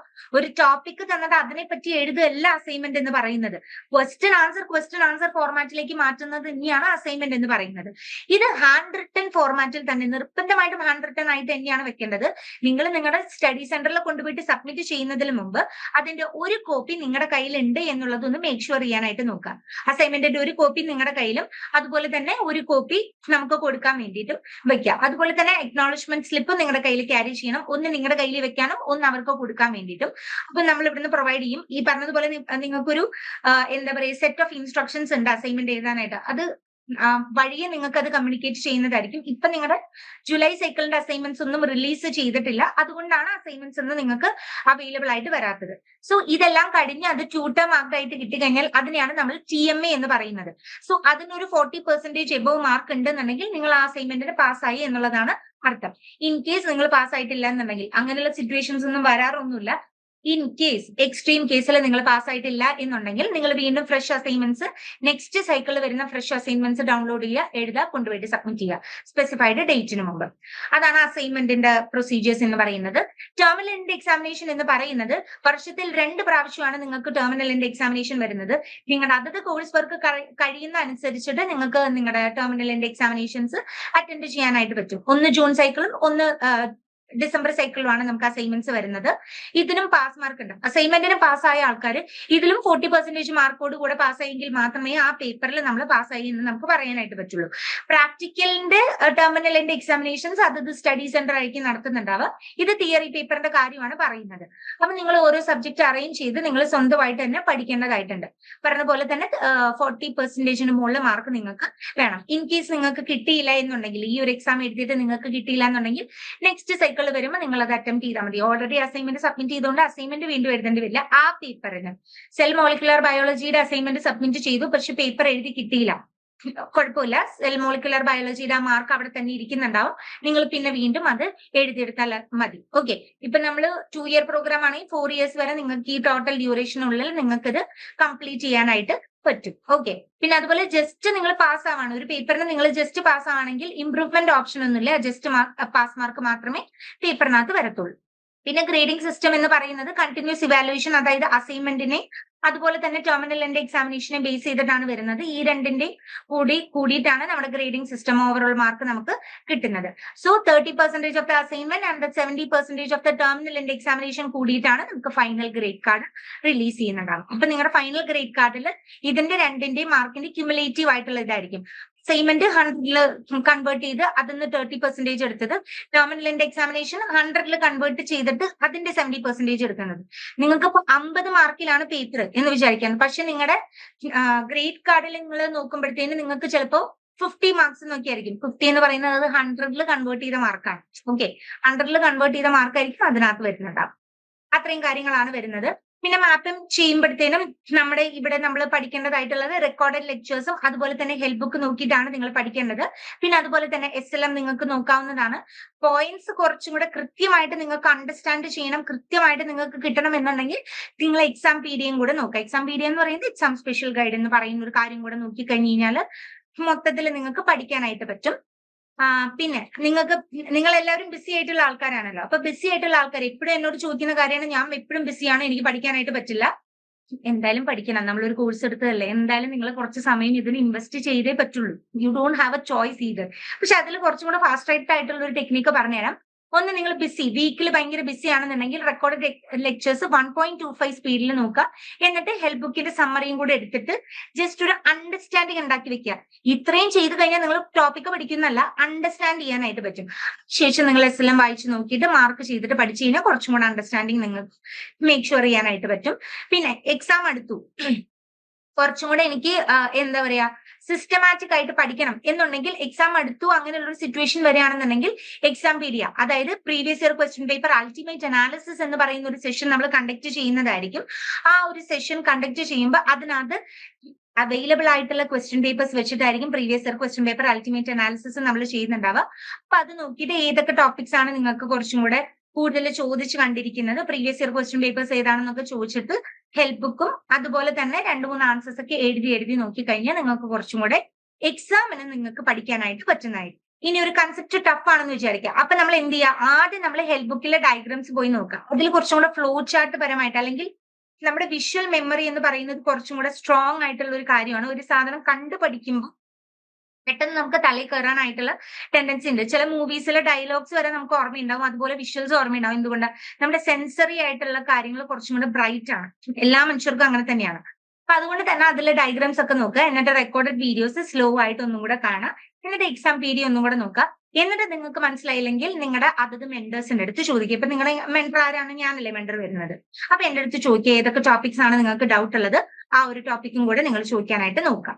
അതിനുശേഷം പിന്നെ റെക്കോർഡഡ് ലെക്ചേഴ്സിന്റെ ഒരു അണ്ടർസ്റ്റാൻഡിംഗ് ആണ്. റെക്കോർഡഡ് ലെക്ചേഴ്സ് നമ്മൾ എങ്ങനെയാണ് നോക്കേണ്ടത്? 1.25 സ്പീഡിൽ ഷോർട്ട് ടൈമിൽ നിങ്ങൾ കീവേഡ്സ് ഒക്കെ യൂസ് ചെയ്തിട്ട് ടൈം സ്വാപ്പ് ചെയ്തിട്ട് വേണം പഠിക്കാനായിട്ട്. അതുപോലെ തന്നെ ലൈവ് സെഷൻസ് വരുന്നുണ്ടാവും നിങ്ങൾക്ക്. ആ ലൈവ് സെഷൻസിൽ എന്തെങ്കിലും നിങ്ങൾക്ക് ഡൗട്ട്സോ കാര്യങ്ങൾ ഉണ്ടെന്നുണ്ടെങ്കിൽ ആ ലൈവ് സെഷനിൽ നിങ്ങൾക്ക് ക്ലിയർ ചെയ്യാനായിട്ട് പറ്റും. അല്ലെങ്കിൽ നിങ്ങളുടെ അതത് മെന്റർ അല്ലെങ്കിൽ LSCസിന്റെ അടുത്ത് കണക്ട് ചെയ്തിട്ട് നിങ്ങൾക്ക് ആ ഡൗട്ട് ക്ലിയർ ചെയ്യാനായിട്ട് പറ്റും. സബ്ജക്ട് റിലേറ്റഡ് ആയിട്ടുള്ള ഡൗട്ട്സ് LSCസിന്റെ അടുത്ത് ചോദിക്കാം എന്നുള്ളതല്ല, നോർമൽ ആയിട്ടുള്ള ഡൗട്ട്സ് എന്തെങ്കിലും നിങ്ങൾക്ക് കണക്ട് ചെയ്യാവുന്നതാണ്. ഓക്കെ, LSCസിന്റെ അടുത്ത്. മെന്റേഴ്സിന്റെ അടുത്ത് നിങ്ങൾക്ക് സബ്ജക്ട് റിലേറ്റഡ് ആയിട്ടുള്ള ഡൗട്ട്സ് എന്ത് വേണമെങ്കിലും ചോദിക്കാം. അവർ സബ്ജക്ട് മാറ്റർ എക്സ്പേർട്സ് ആയിരിക്കും. ഓക്കെ, പിന്നെ ഹെൽപ്പ് ബുക്ക് എന്ന് പറയുന്നത് എന്താണ്? നമുക്ക് എക്സാമ്പിൾസ്, നമ്മൾ നേരത്തെ പറഞ്ഞതുപോലെ ഡയഗ്രാംസ്, കീവേഡ്സ് ഒക്കെ യൂസ് ചെയ്ത് പഠിക്കാൻ വേണ്ടിയിട്ടുള്ളതാണ്. ഇത് വളരെ ഷോർട്ട് ആയിട്ടുള്ള ഡിസ്ക്രിപ്ഷൻ ആയിരിക്കും. അത് ജസ്റ്റ് നമുക്കൊന്ന് ഗോ ത്രൂ ചെയ്യാൻ വേണ്ടി മാത്രം നിങ്ങൾ യൂസ് ചെയ്യേണ്ടതാണ് ഹെൽപ്പ് ബുക്ക് എന്ന് പറയുന്ന ഒരു കാര്യം. ഓക്കെ, പിന്നെ exam pedia, exam special guide എന്ന് പറയുന്നത് അതിൽ ടോപ്പ് ആയിട്ട് ചോദിച്ചിരിക്കുന്ന, റിപ്പീറ്റഡ് ആയിട്ട് ചോദിച്ചിരിക്കുന്ന ഒരു 10 ക്വസ്റ്റ്യൻസ് നിങ്ങൾ നോക്കുക. ആൻസേഴ്സ് എഴുതി നോക്കുക. സ്പെല്ലിംഗ് മിസ്റ്റേക്ക് വരാനായിട്ടുള്ള ചാൻസ് ഉണ്ട്. അതുപോലെ തന്നെ ടൈമിന്റെ പ്രശ്നം വരാനായിട്ടുള്ള ചാൻസ് ഉണ്ട്. അതുപോലെ തന്നെ ഫ്രീസ് ചെയ്യാനായിട്ടുള്ള പ്രശ്നങ്ങൾ വരാനായിട്ടുള്ള ചാൻസസ് ഉണ്ട്. അപ്പൊ അതുകൊണ്ട് എഴുതി നോക്കി കഴിഞ്ഞാൽ നിങ്ങൾക്ക് കുറച്ചും കൂടെ അണ്ടർസ്റ്റാൻഡിംഗ് ആവും. അപ്പൊ നിങ്ങൾ എഴുതുന്ന ആൻസറും എക്സാം പീഡിയയിലുള്ള ആൻസറും സെയിം ആണെന്നുണ്ടെങ്കിൽ നിങ്ങൾക്ക് മനസ്സിലാവില്ല, നിങ്ങൾക്ക് മാർക്ക് കിട്ടും എന്നുള്ളത്. നിങ്ങൾ എഴുതി എന്ന് വെച്ചിട്ട് അത് കറക്റ്റ് ആൻസർ ആവണമെന്നില്ലല്ലോ. ഓക്കെ, അപ്പൊ അതിൻ്റെതായിട്ടുള്ള കീവേഡ്സ് യൂസ് ചെയ്തിട്ടാണ് നമ്മുടെ ഇവാലുവേഷൻ ഒക്കെ മോസ്റ്റ്ലി ബേസ് ഡൗൺ ചെയ്തിരിക്കുന്നത്. പിന്നെ അതത് റിലീസ് ചെയ്യുന്ന അസൈൻമെന്റിന്റെ ക്വസ്റ്റ്യനും ആൻസറും നമ്മുടെ ആപ്പിനകത്ത് അവൈലബിൾ ആയിരിക്കും. അസൈൻമെന്റ് ആൻസർ ഗൈഡ് ബുക്ക് എന്ന് പറഞ്ഞിട്ട് പ്രീവിയസ് ഇയർ ക്വസ്റ്റ്യൻ പേപ്പേഴ്സ് എന്താ പറയാ അവൈലബിൾ ആയിട്ടുള്ളതിന് previous year question paper ultimate analysis എന്ന് പറയുന്ന ഒരു സെഷൻ നമ്മൾ കണ്ടക്ട് ചെയ്യുന്നതായിരിക്കും ഇഗ്നോ ഫോക്കസിനോട് റിലേറ്റ് ചെയ്ത്. നമ്മുടെ ഒഫീഷ്യൽ യൂട്യൂബ് ചാനൽ ആയിട്ടുള്ള ലേൺ വൈസ് ഒഫീഷ്യൽ നോക്കി കഴിഞ്ഞു കഴിഞ്ഞാൽ കഴിഞ്ഞ സൈക്കിള് ഇഗ്നോ ഫോക്കസ് 4.0 നോക്കി കഴിഞ്ഞാൽ നിങ്ങൾക്ക് മനസ്സിലാവും. നിങ്ങളുടെ പേപ്പർ ഉണ്ടാവില്ല, MSc സുവോളജി എന്ന് പറയുന്ന പേപ്പർ ഉണ്ടാവില്ല, കാരണം അതിപ്പോ സ്റ്റാർട്ട് ചെയ്തിട്ടല്ലേ ഉള്ളൂ. അതുകൊണ്ട് അതുണ്ടാവില്ല. പക്ഷെ ബാക്കിയുള്ള പേപ്പേഴ്സ് എങ്ങനെയാണ് ചെയ്യുന്നത് എന്നുള്ള ഒരു അണ്ടർസ്റ്റാൻഡിങ് നിങ്ങൾക്ക് കിട്ടുന്നതായിരിക്കും. ഇനി മെന്റർഷിപ്പ് പ്രോഗ്രാമിലുള്ള ലേണേഴ്സ് ആണ് എന്നുണ്ടെങ്കിൽ, അതായത് ഇപ്പൊ മെന്റർഷിപ്പ് പ്രോഗ്രാമിൽ ഇപ്പൊ എന്റെ അണ്ടറിൽ വരുന്ന ലേണേഴ്സ് ആണെന്നുണ്ടെങ്കിൽ നിങ്ങൾക്ക് ലൈവ് സെഷൻസ് ഉണ്ടാവും. അതുപോലെ തന്നെ എക്സാം സ്പെഷ്യൽ സെഷൻസ്. ഇപ്പൊ നിങ്ങൾക്ക് ചില ടോപ്പിക്സ് കൃത്യമായിട്ട് നിങ്ങൾക്ക് ഒട്ടും അറിയില്ല, കുറച്ചും കൂടെ നിങ്ങൾക്ക് ഒരു സപ്പോർട്ട് വേണം എന്നുണ്ടെങ്കിൽ, നിങ്ങളിപ്പോ 5 പേരുള്ളതിൽ ഒരു 4 പേരും ചോദിക്കുകയാണെന്നുണ്ടെങ്കിൽ നമ്മൾ അങ്ങനെ ഒരു സ്പെഷ്യൽ സെഷൻ കണ്ടക്ട് ചെയ്യും. അല്ലാന്നുണ്ടെങ്കിൽ ഇൻഡിവിജ്വൽ ആയിട്ടായിരിക്കും നിങ്ങൾക്ക് ഓവർ വാട്സപ്പ് ആയിട്ടായിരിക്കും നിങ്ങളുടെ ആ ഒരു കാര്യങ്ങളൊക്കെ റെഗുലേറ്റ് ചെയ്ത് തരുന്നുണ്ടാവാം. പിന്നെ അതല്ലാതെ നമുക്കുള്ള സപ്പോർട്ട് എന്ന് പറയുന്നത് ഏതെങ്കിലും സെലക്ട് ചെയ്ത ഒറ്റ പേപ്പറിന് നമ്മൾ മോഡൽ എക്സാം കണ്ടക്ട് ചെയ്യുന്നതായിരിക്കും. അതുപോലെ തന്നെ എക്സാം രജിസ്ട്രേഷൻ സമയത്ത് ഇവിടെ അഡ്മിഷൻ ഡെസ്ക് ഉള്ളതുപോലെ തന്നെ ടേർമൽ എൻഡ് എക്സാമിനേഷന്റെ ഹെൽപ്പ് ഡെസ്ക് ഉണ്ടാവുന്നതായിരിക്കും. നിങ്ങളുടെ മെന്റൽ ഹെൽത്ത് ഇംപ്രൂവ് ചെയ്യാനും നിങ്ങൾക്ക് കുറച്ചും കൂടെ കോൺഫിഡൻസ് ബൂസ്റ്റ് ചെയ്യാനും മെന്റർ സപ്പോർട്ടിന് പുറമെ, മെന്റേഴ്സ് എന്ന് പറയുന്നത് നിങ്ങളുടെ കോൺഫിഡൻസ് ബൂസ്റ്റ് ചെയ്യാനുള്ള ആൾക്കാർ കൂടിയാണ്. Apart from the subject matter experts, അവരല്ലാതെ സൈക്കോളജി ഡിപ്പാർട്ട്മെന്റിൽ ക്ലിനിക്കൽ സൈക്കോളജിയിൽ എക്സ്പേർട്സ് ആയിട്ടുള്ള ആൾക്കാർ ഹാപ്പിനെസ് അംബാസിഡർ സെഷൻസ് ഉണ്ടാവും. ഇല്ലടാ, ഡെയിലി ലൈവ് സെഷൻസ് നമുക്ക് ഉണ്ടാവില്ല. അത് ടൈം ടേബിൾ ഇപ്പൊ റിലീസ് ചെയ്യും, അപ്പൊ നിങ്ങൾക്ക് മനസ്സിലാവും എപ്പോഴായിരിക്കും ലൈവ് സെഷൻസ് ഉണ്ടാവാന്ന്. റെക്കോർഡഡ് വീഡിയോസ് കണ്ടിട്ടാണ് നിങ്ങൾ പഠിക്കേണ്ടത്. റെക്കോർഡഡ് വീഡിയോസ് കണ്ട് കൃത്യമായിട്ട് പഠിക്കേണ്ടതാണ്. അതിനുശേഷം ഡൗട്ട് ക്ലിയറൻസ് ആണ് ലൈവ് സെഷൻസിൽ വരുന്നുണ്ടാവുക. ഓക്കെ. ഇനി അടുത്തത് EEP സെഷൻസ്, അതായത് ഇംഗ്ലീഷ് എൻറിച്ച്മെന്റ് പ്രോഗ്രാം എന്നാണ് പറയുക. അതായത് നിങ്ങളുടെ കോൺഫിഡൻസ് ബൂസ്റ്റ് ചെയ്യാനായിട്ട്, ഇംഗ്ലീഷ് കുറച്ചും കൂടി ഇംപ്രൂവ് ചെയ്യാനായിട്ട്, നിങ്ങളുടെ എന്താ പറയാ സ്പോക്കൺ സ്കിൽസിനൊക്കെ യൂസ് ചെയ്യാൻ വേണ്ടിയിട്ടാണ് EEP പ്രോഗ്രാംസ്. പിന്നെ കരിക്കുലർ ഇവന്റ്സ് നമ്മളിവിടെ ഹോസ്റ്റ് ചെയ്യാറുണ്ട്. ഓണം സെലിബ്രേഷൻ, ഇൻഡിപെൻഡൻസ് ഡേ, അങ്ങനെയുള്ള എല്ലാ കരിക്കുലർ ഇവന്റ്സും നമ്മളിവിടെ ഹോസ്റ്റ് ചെയ്യാറുണ്ട്. വിഷു, അങ്ങനത്തെ എല്ലാത്തിനും നമ്മൾ ഫംഗ്ഷൻസ് കുഞ്ഞു പറ്റുന്ന രീതിയിലുള്ള ഫംഗ്ഷൻസ് പ്ലാറ്റ്ഫോമിൽ നമ്മൾ കണ്ടക്ട് ചെയ്യാറുണ്ട്. പിന്നെ upskilling and career development initiatives, career develop ചെയ്യാനുള്ള ഇനിഷ്യേറ്റീവ്സും അതിന്റെ അപ്സ്കില്ലിങ്ങും കാര്യങ്ങളും ഇതിനകത്ത് നമ്മൾ സെറ്റ് ചെയ്യാറുണ്ട്. ചില പേപ്പേഴ്സിന് അല്ലെങ്കിൽ ചില കാര്യങ്ങൾക്ക് നിങ്ങൾക്ക് കുറച്ചും കൂടി കരിയർ ഗൈഡൻസ് വേണം, എക്സ്പേർട്ടിന്റെ ഒപ്പീനിയൻസ് വേണം എന്നുണ്ടെങ്കിൽ അതും നമ്മൾ സെപ്പറേറ്റ് ലൈവ് സെഷൻസ് ആയിട്ട് കണ്ടക്ട് ചെയ്യാറുണ്ട്. ഇതൊക്കെ കോമൺ ആയിട്ടുള്ളതാണ്. സോ ഇനി അടുത്തത് നിങ്ങൾക്ക് ഒരു അക്കാഡമിക് ടൈം ടേബിൾ ആണുള്ളത്. So this is your time table for first set. ഇതിൽ ഫസ്റ്റ് നോക്കുമ്പോഴത്തേക്കും മോളിക്കുലർ സെൽ ബയോളജിയുടെയും പിന്നെ അതുപോലെ തന്നെ ജെനറ്റിക്സ് ആൻഡ് ആനിമൽ ബയോടെക്നോളജിയുടെയും ആണ് വരുന്നത്. അതായത് ബ്ലോക്ക് 2, 3 വരെയുള്ള ലൈവ് സെഷൻസ് ആണ് സെറ്റ് ചെയ്ത് വെച്ചിരിക്കുന്നത്. അപ്പൊ ഇതനുസരിച്ച് നോക്കുകയാണെന്നുണ്ടെങ്കിൽ നിങ്ങൾ ഫസ്റ്റ് ലെസൺ എന്ന് പറയുന്നത് ഇൻട്രൊഡക്ഷൻ കാണേണ്ടത് 13th ഓഗസ്റ്റ് മുതൽ, ഇന്ന് മുതൽ യെസ് നിങ്ങൾക്ക് ഇത് അയച്ചു തരുന്നതായിരിക്കും. ഈ ഒരു സെഷൻ കഴിഞ്ഞ് കഴിഞ്ഞാൽ നിങ്ങൾക്ക് ഈ ടൈം ടേബിൾ എന്താ പറയാ മെന്റർ ആയിട്ടുള്ള ഞാൻ നിങ്ങൾക്ക് അയച്ചു തരുന്നതായിരിക്കും. ഓക്കെ. ഇതിന്റെ ലാസ്റ്റ് ഈ ഒരു സെഷൻ നോക്കുമ്പോൾ നിങ്ങൾക്ക് ലൈവ് സെഷൻസ് കാണാൻ പറ്റുന്നുണ്ടാവും. ഈ ഒരു പോയിന്റിൽ ലൈവ് റിവിഷൻ സെഷൻ എന്ന് പറയുന്നത്. അപ്പൊ ഓരോ ബ്ലോക്ക് കഴിയുമ്പോഴത്തേനും അതിന്റെ ലൈവ് റിവിഷൻ സെഷൻ ഈ മൂന്ന് ദിവസത്തിൽ ചിലപ്പോൾ 3 ദിവസം ഉണ്ടാവാം. അതുണ്ടെങ്കിൽ ഏതെങ്കിലും ഒരു ദിവസമായിരിക്കും നിങ്ങൾക്ക് ലൈവ് സെഷൻസ് ഉണ്ടാവുക. 21, 22, 23 ഏതെങ്കിലും ദിവസമായിട്ടായിരിക്കും എന്നുള്ളതാണ് ഈ ഒരു ഇതിന്റെ ടൈം ടേബിളിന്റെ അർത്ഥം എന്ന് പറയുന്നത്. ഈ ഒരു ടൈം ടേബിൾ അനുസരിച്ച് മോളിക്കുലർ സെൽ ബയോളജിയും അതുപോലെ തന്നെ ജെനറ്റിക്സിന്റെ പേപ്പറാണ് നമ്മൾ കവർ ചെയ്യുന്നത്. ഈ ഒരു ടൈം ടേബിൾ കഴിയുമ്പോഴത്തേനും നെക്സ്റ്റ് ടൈം ടേബിൾ നിങ്ങൾക്ക് റിലീസ് ചെയ്യുന്നതായിരിക്കും. ടൈം ടേബിൾ അനുസരിച്ചിട്ട് പഠിക്കണം എന്ന് നിർബന്ധമൊന്നുമില്ല. If at all U needed you can use this time table. അല്ല എന്നുണ്ടെങ്കിൽ നിങ്ങൾക്ക് സ്വന്തം പേസിൽ തന്നെ പഠിക്കാനായിട്ട് പറ്റും. അതിനൊന്നും പ്രശ്നമുള്ള കാര്യമല്ല. നിങ്ങൾക്ക് വേണമെങ്കിൽ അങ്ങനെ പഠിക്കാം. ഈ ടൈം ടേബിളിൽ ആ കൂടെ 2 പേപ്പേഴ്സേ നമുക്ക് വരുന്നുള്ളൂ. ഓക്കെ. കുറച്ചും കൂടി സ്പീഡായിട്ട് പഠിച്ചു പോകുന്നതാണ് നിങ്ങൾക്ക് നല്ലത്. അപ്പൊ ആ ടൈം ടേബിളിൽ ലൈവ് റിവിഷൻ വരുന്ന സമയം നോക്കിയിട്ട് നിങ്ങൾ ഒരു കാര്യം ചെയ്താൽ മതി. ആ ഒരു സമയത്ത് ഇപ്പൊ 21st നിങ്ങൾക്ക് first live doubt clearance session വരുന്നത്. അപ്പൊ ആ ഒരു സമയത്ത് ഈ പറഞ്ഞതുപോലെ നിങ്ങൾ ജസ്റ്റ് ഒന്ന് ബ്രഷപ്പ് ചെയ്തെടുത്താൽ മതി. ഓക്കെ. അത്രയും കാര്യങ്ങളാണ് അക്കാഡമിക് ടൈം ടേബിളിലും കാര്യങ്ങളിലും ഒക്കെ നിങ്ങൾക്ക് ഡിസ്കസ് ചെയ്യാനുള്ളത് അല്ലെങ്കിൽ പറയാനായിട്ടുള്ളത്. അപ്പോ നമ്മള് സിലബസ് ഡീകോഡിംഗ് സെഷൻ വളരെ ഡീറ്റെയിൽ ആയിട്ട് തന്നെ മാധവി മാം നിങ്ങൾക്ക് ഇവിടെ വളരെ ഡീറ്റെയിൽഡ് ആയിട്ട് തന്നെ നിങ്ങൾക്ക് പറഞ്ഞു തന്നു ഓരോ പേപ്പേഴ്സും പ്രാക്ടിക്കൽസും ഒക്കെ എങ്ങനെ വരുന്നത് എന്ന കാര്യങ്ങൾ. അപ്പൊ നിങ്ങൾക്ക് ഇപ്പോൾ ഓവറോൾ ഒരു ഐഡിയ കിട്ടിയിട്ടുണ്ടാവും എങ്ങനെയാണ് നമ്മുടെ സിലബസ് വരുന്നത്, എന്തൊക്കെ പേപ്പേഴ്സ് ആണ് നമുക്ക് പഠിക്കാനുള്ളത്, എന്തൊക്കെ നമുക്ക് കവർ ചെയ്യാനുണ്ട് എന്നതിനെ കുറിച്ചൊരു ഓവർവ്യൂ നിങ്ങൾക്ക് കിട്ടിയിട്ടുണ്ടാവും. അതിന്റെ ബേസിസിലാണ് നമ്മൾ ആക്ഷൻ ടാസ്ക് കംപ്ലീറ്റ് ചെയ്യുന്നത്. ഓക്കെ, അപ്പൊ നമുക്കിപ്പം ഏത് സബ്ജക്റ്റിനോടാണ് ഇൻട്രസ്റ്റ്, ഏതിനോടാണ് ലീസ്റ്റ് ഇൻട്രസ്റ്റ്, ഈ കാര്യങ്ങളിൽ നമുക്ക് ഏകദേശം സെറ്റ് ആയിട്ടുണ്ടാവും. ആ ഒരു ബേസിസിലായിരിക്കും നമ്മുടെ ആക്ഷൻ ടാസ്ക് നമ്മൾ കംപ്ലീറ്റ് ചെയ്യുന്നുണ്ടാവുക.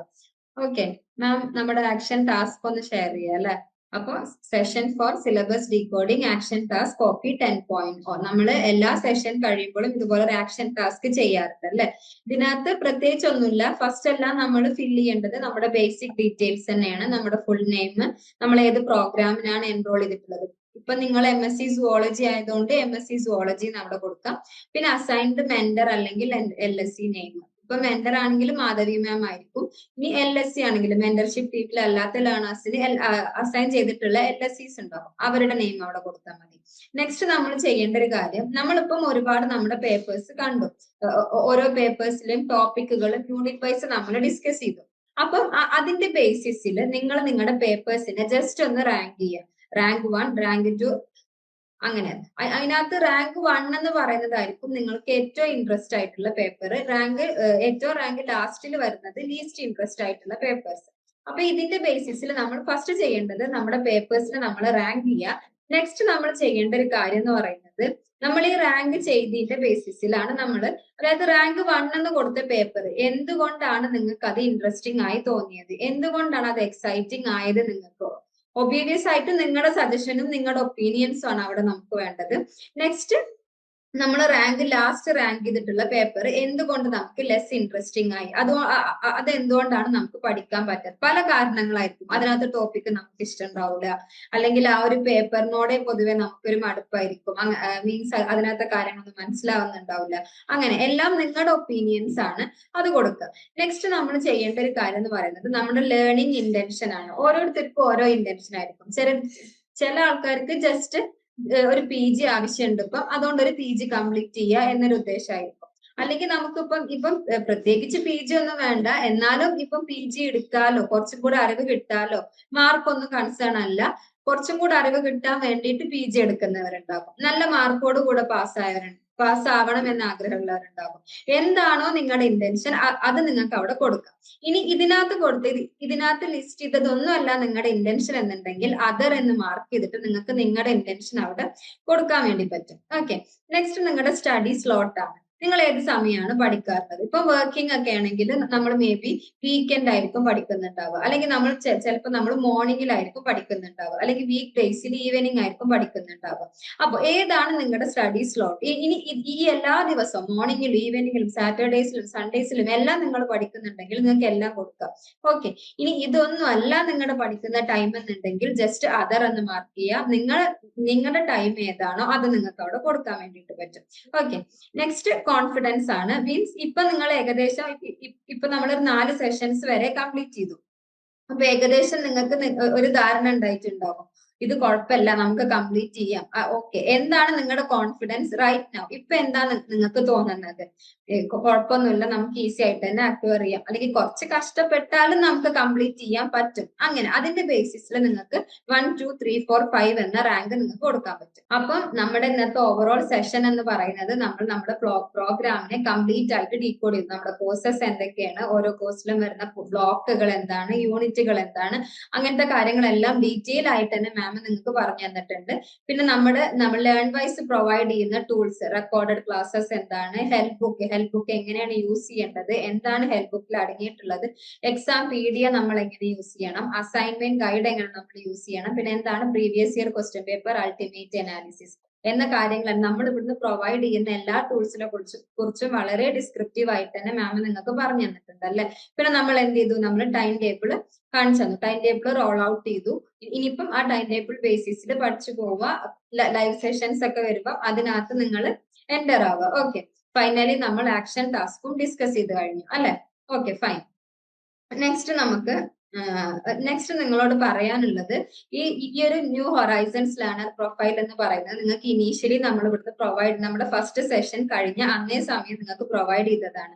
അപ്പോൾ ഇതുവരെ ഇത് ആരെങ്കിലും ഫില്ല് ചെയ്യാതെ സബ്മിറ്റ് ചെയ്യാത്തവരുണ്ടെങ്കിൽ ഉറപ്പായിട്ടും ഇന്ന് തന്നെ ഈ സെഷൻ ഇവിടെ കഴിയുന്നതിന്റെ കൂടെ തന്നെ നിങ്ങൾ ഇത് സബ്മിറ്റ് ചെയ്യണം. കാരണം നമുക്കിത് ഇമ്പോർട്ടന്റ് ആണ്. അതത് മെന്റേഴ്സിനായിക്കോട്ടെ LSCസിനായിക്കോട്ടെ നിങ്ങളെ കുറിച്ച് മനസ്സിലാക്കാനും പ്രോപ്പർ ഗൈഡൻസ് തരാനും എല്ലാം നമുക്കിത് ഇമ്പോർട്ടന്റ് ആണ്. സോ അതിൻ്റെതായ സീരിയസിൽ കണ്ടിട്ട് എത്രയും പെട്ടെന്ന് തന്നെ ആരെങ്കിലും സബ്മിറ്റ് ചെയ്തിട്ടില്ലെങ്കിൽ ഇത് എത്രയും പെട്ടെന്ന് തന്നെ സബ്മിറ്റ് ചെയ്യേണ്ടതാണ് കേട്ടോ.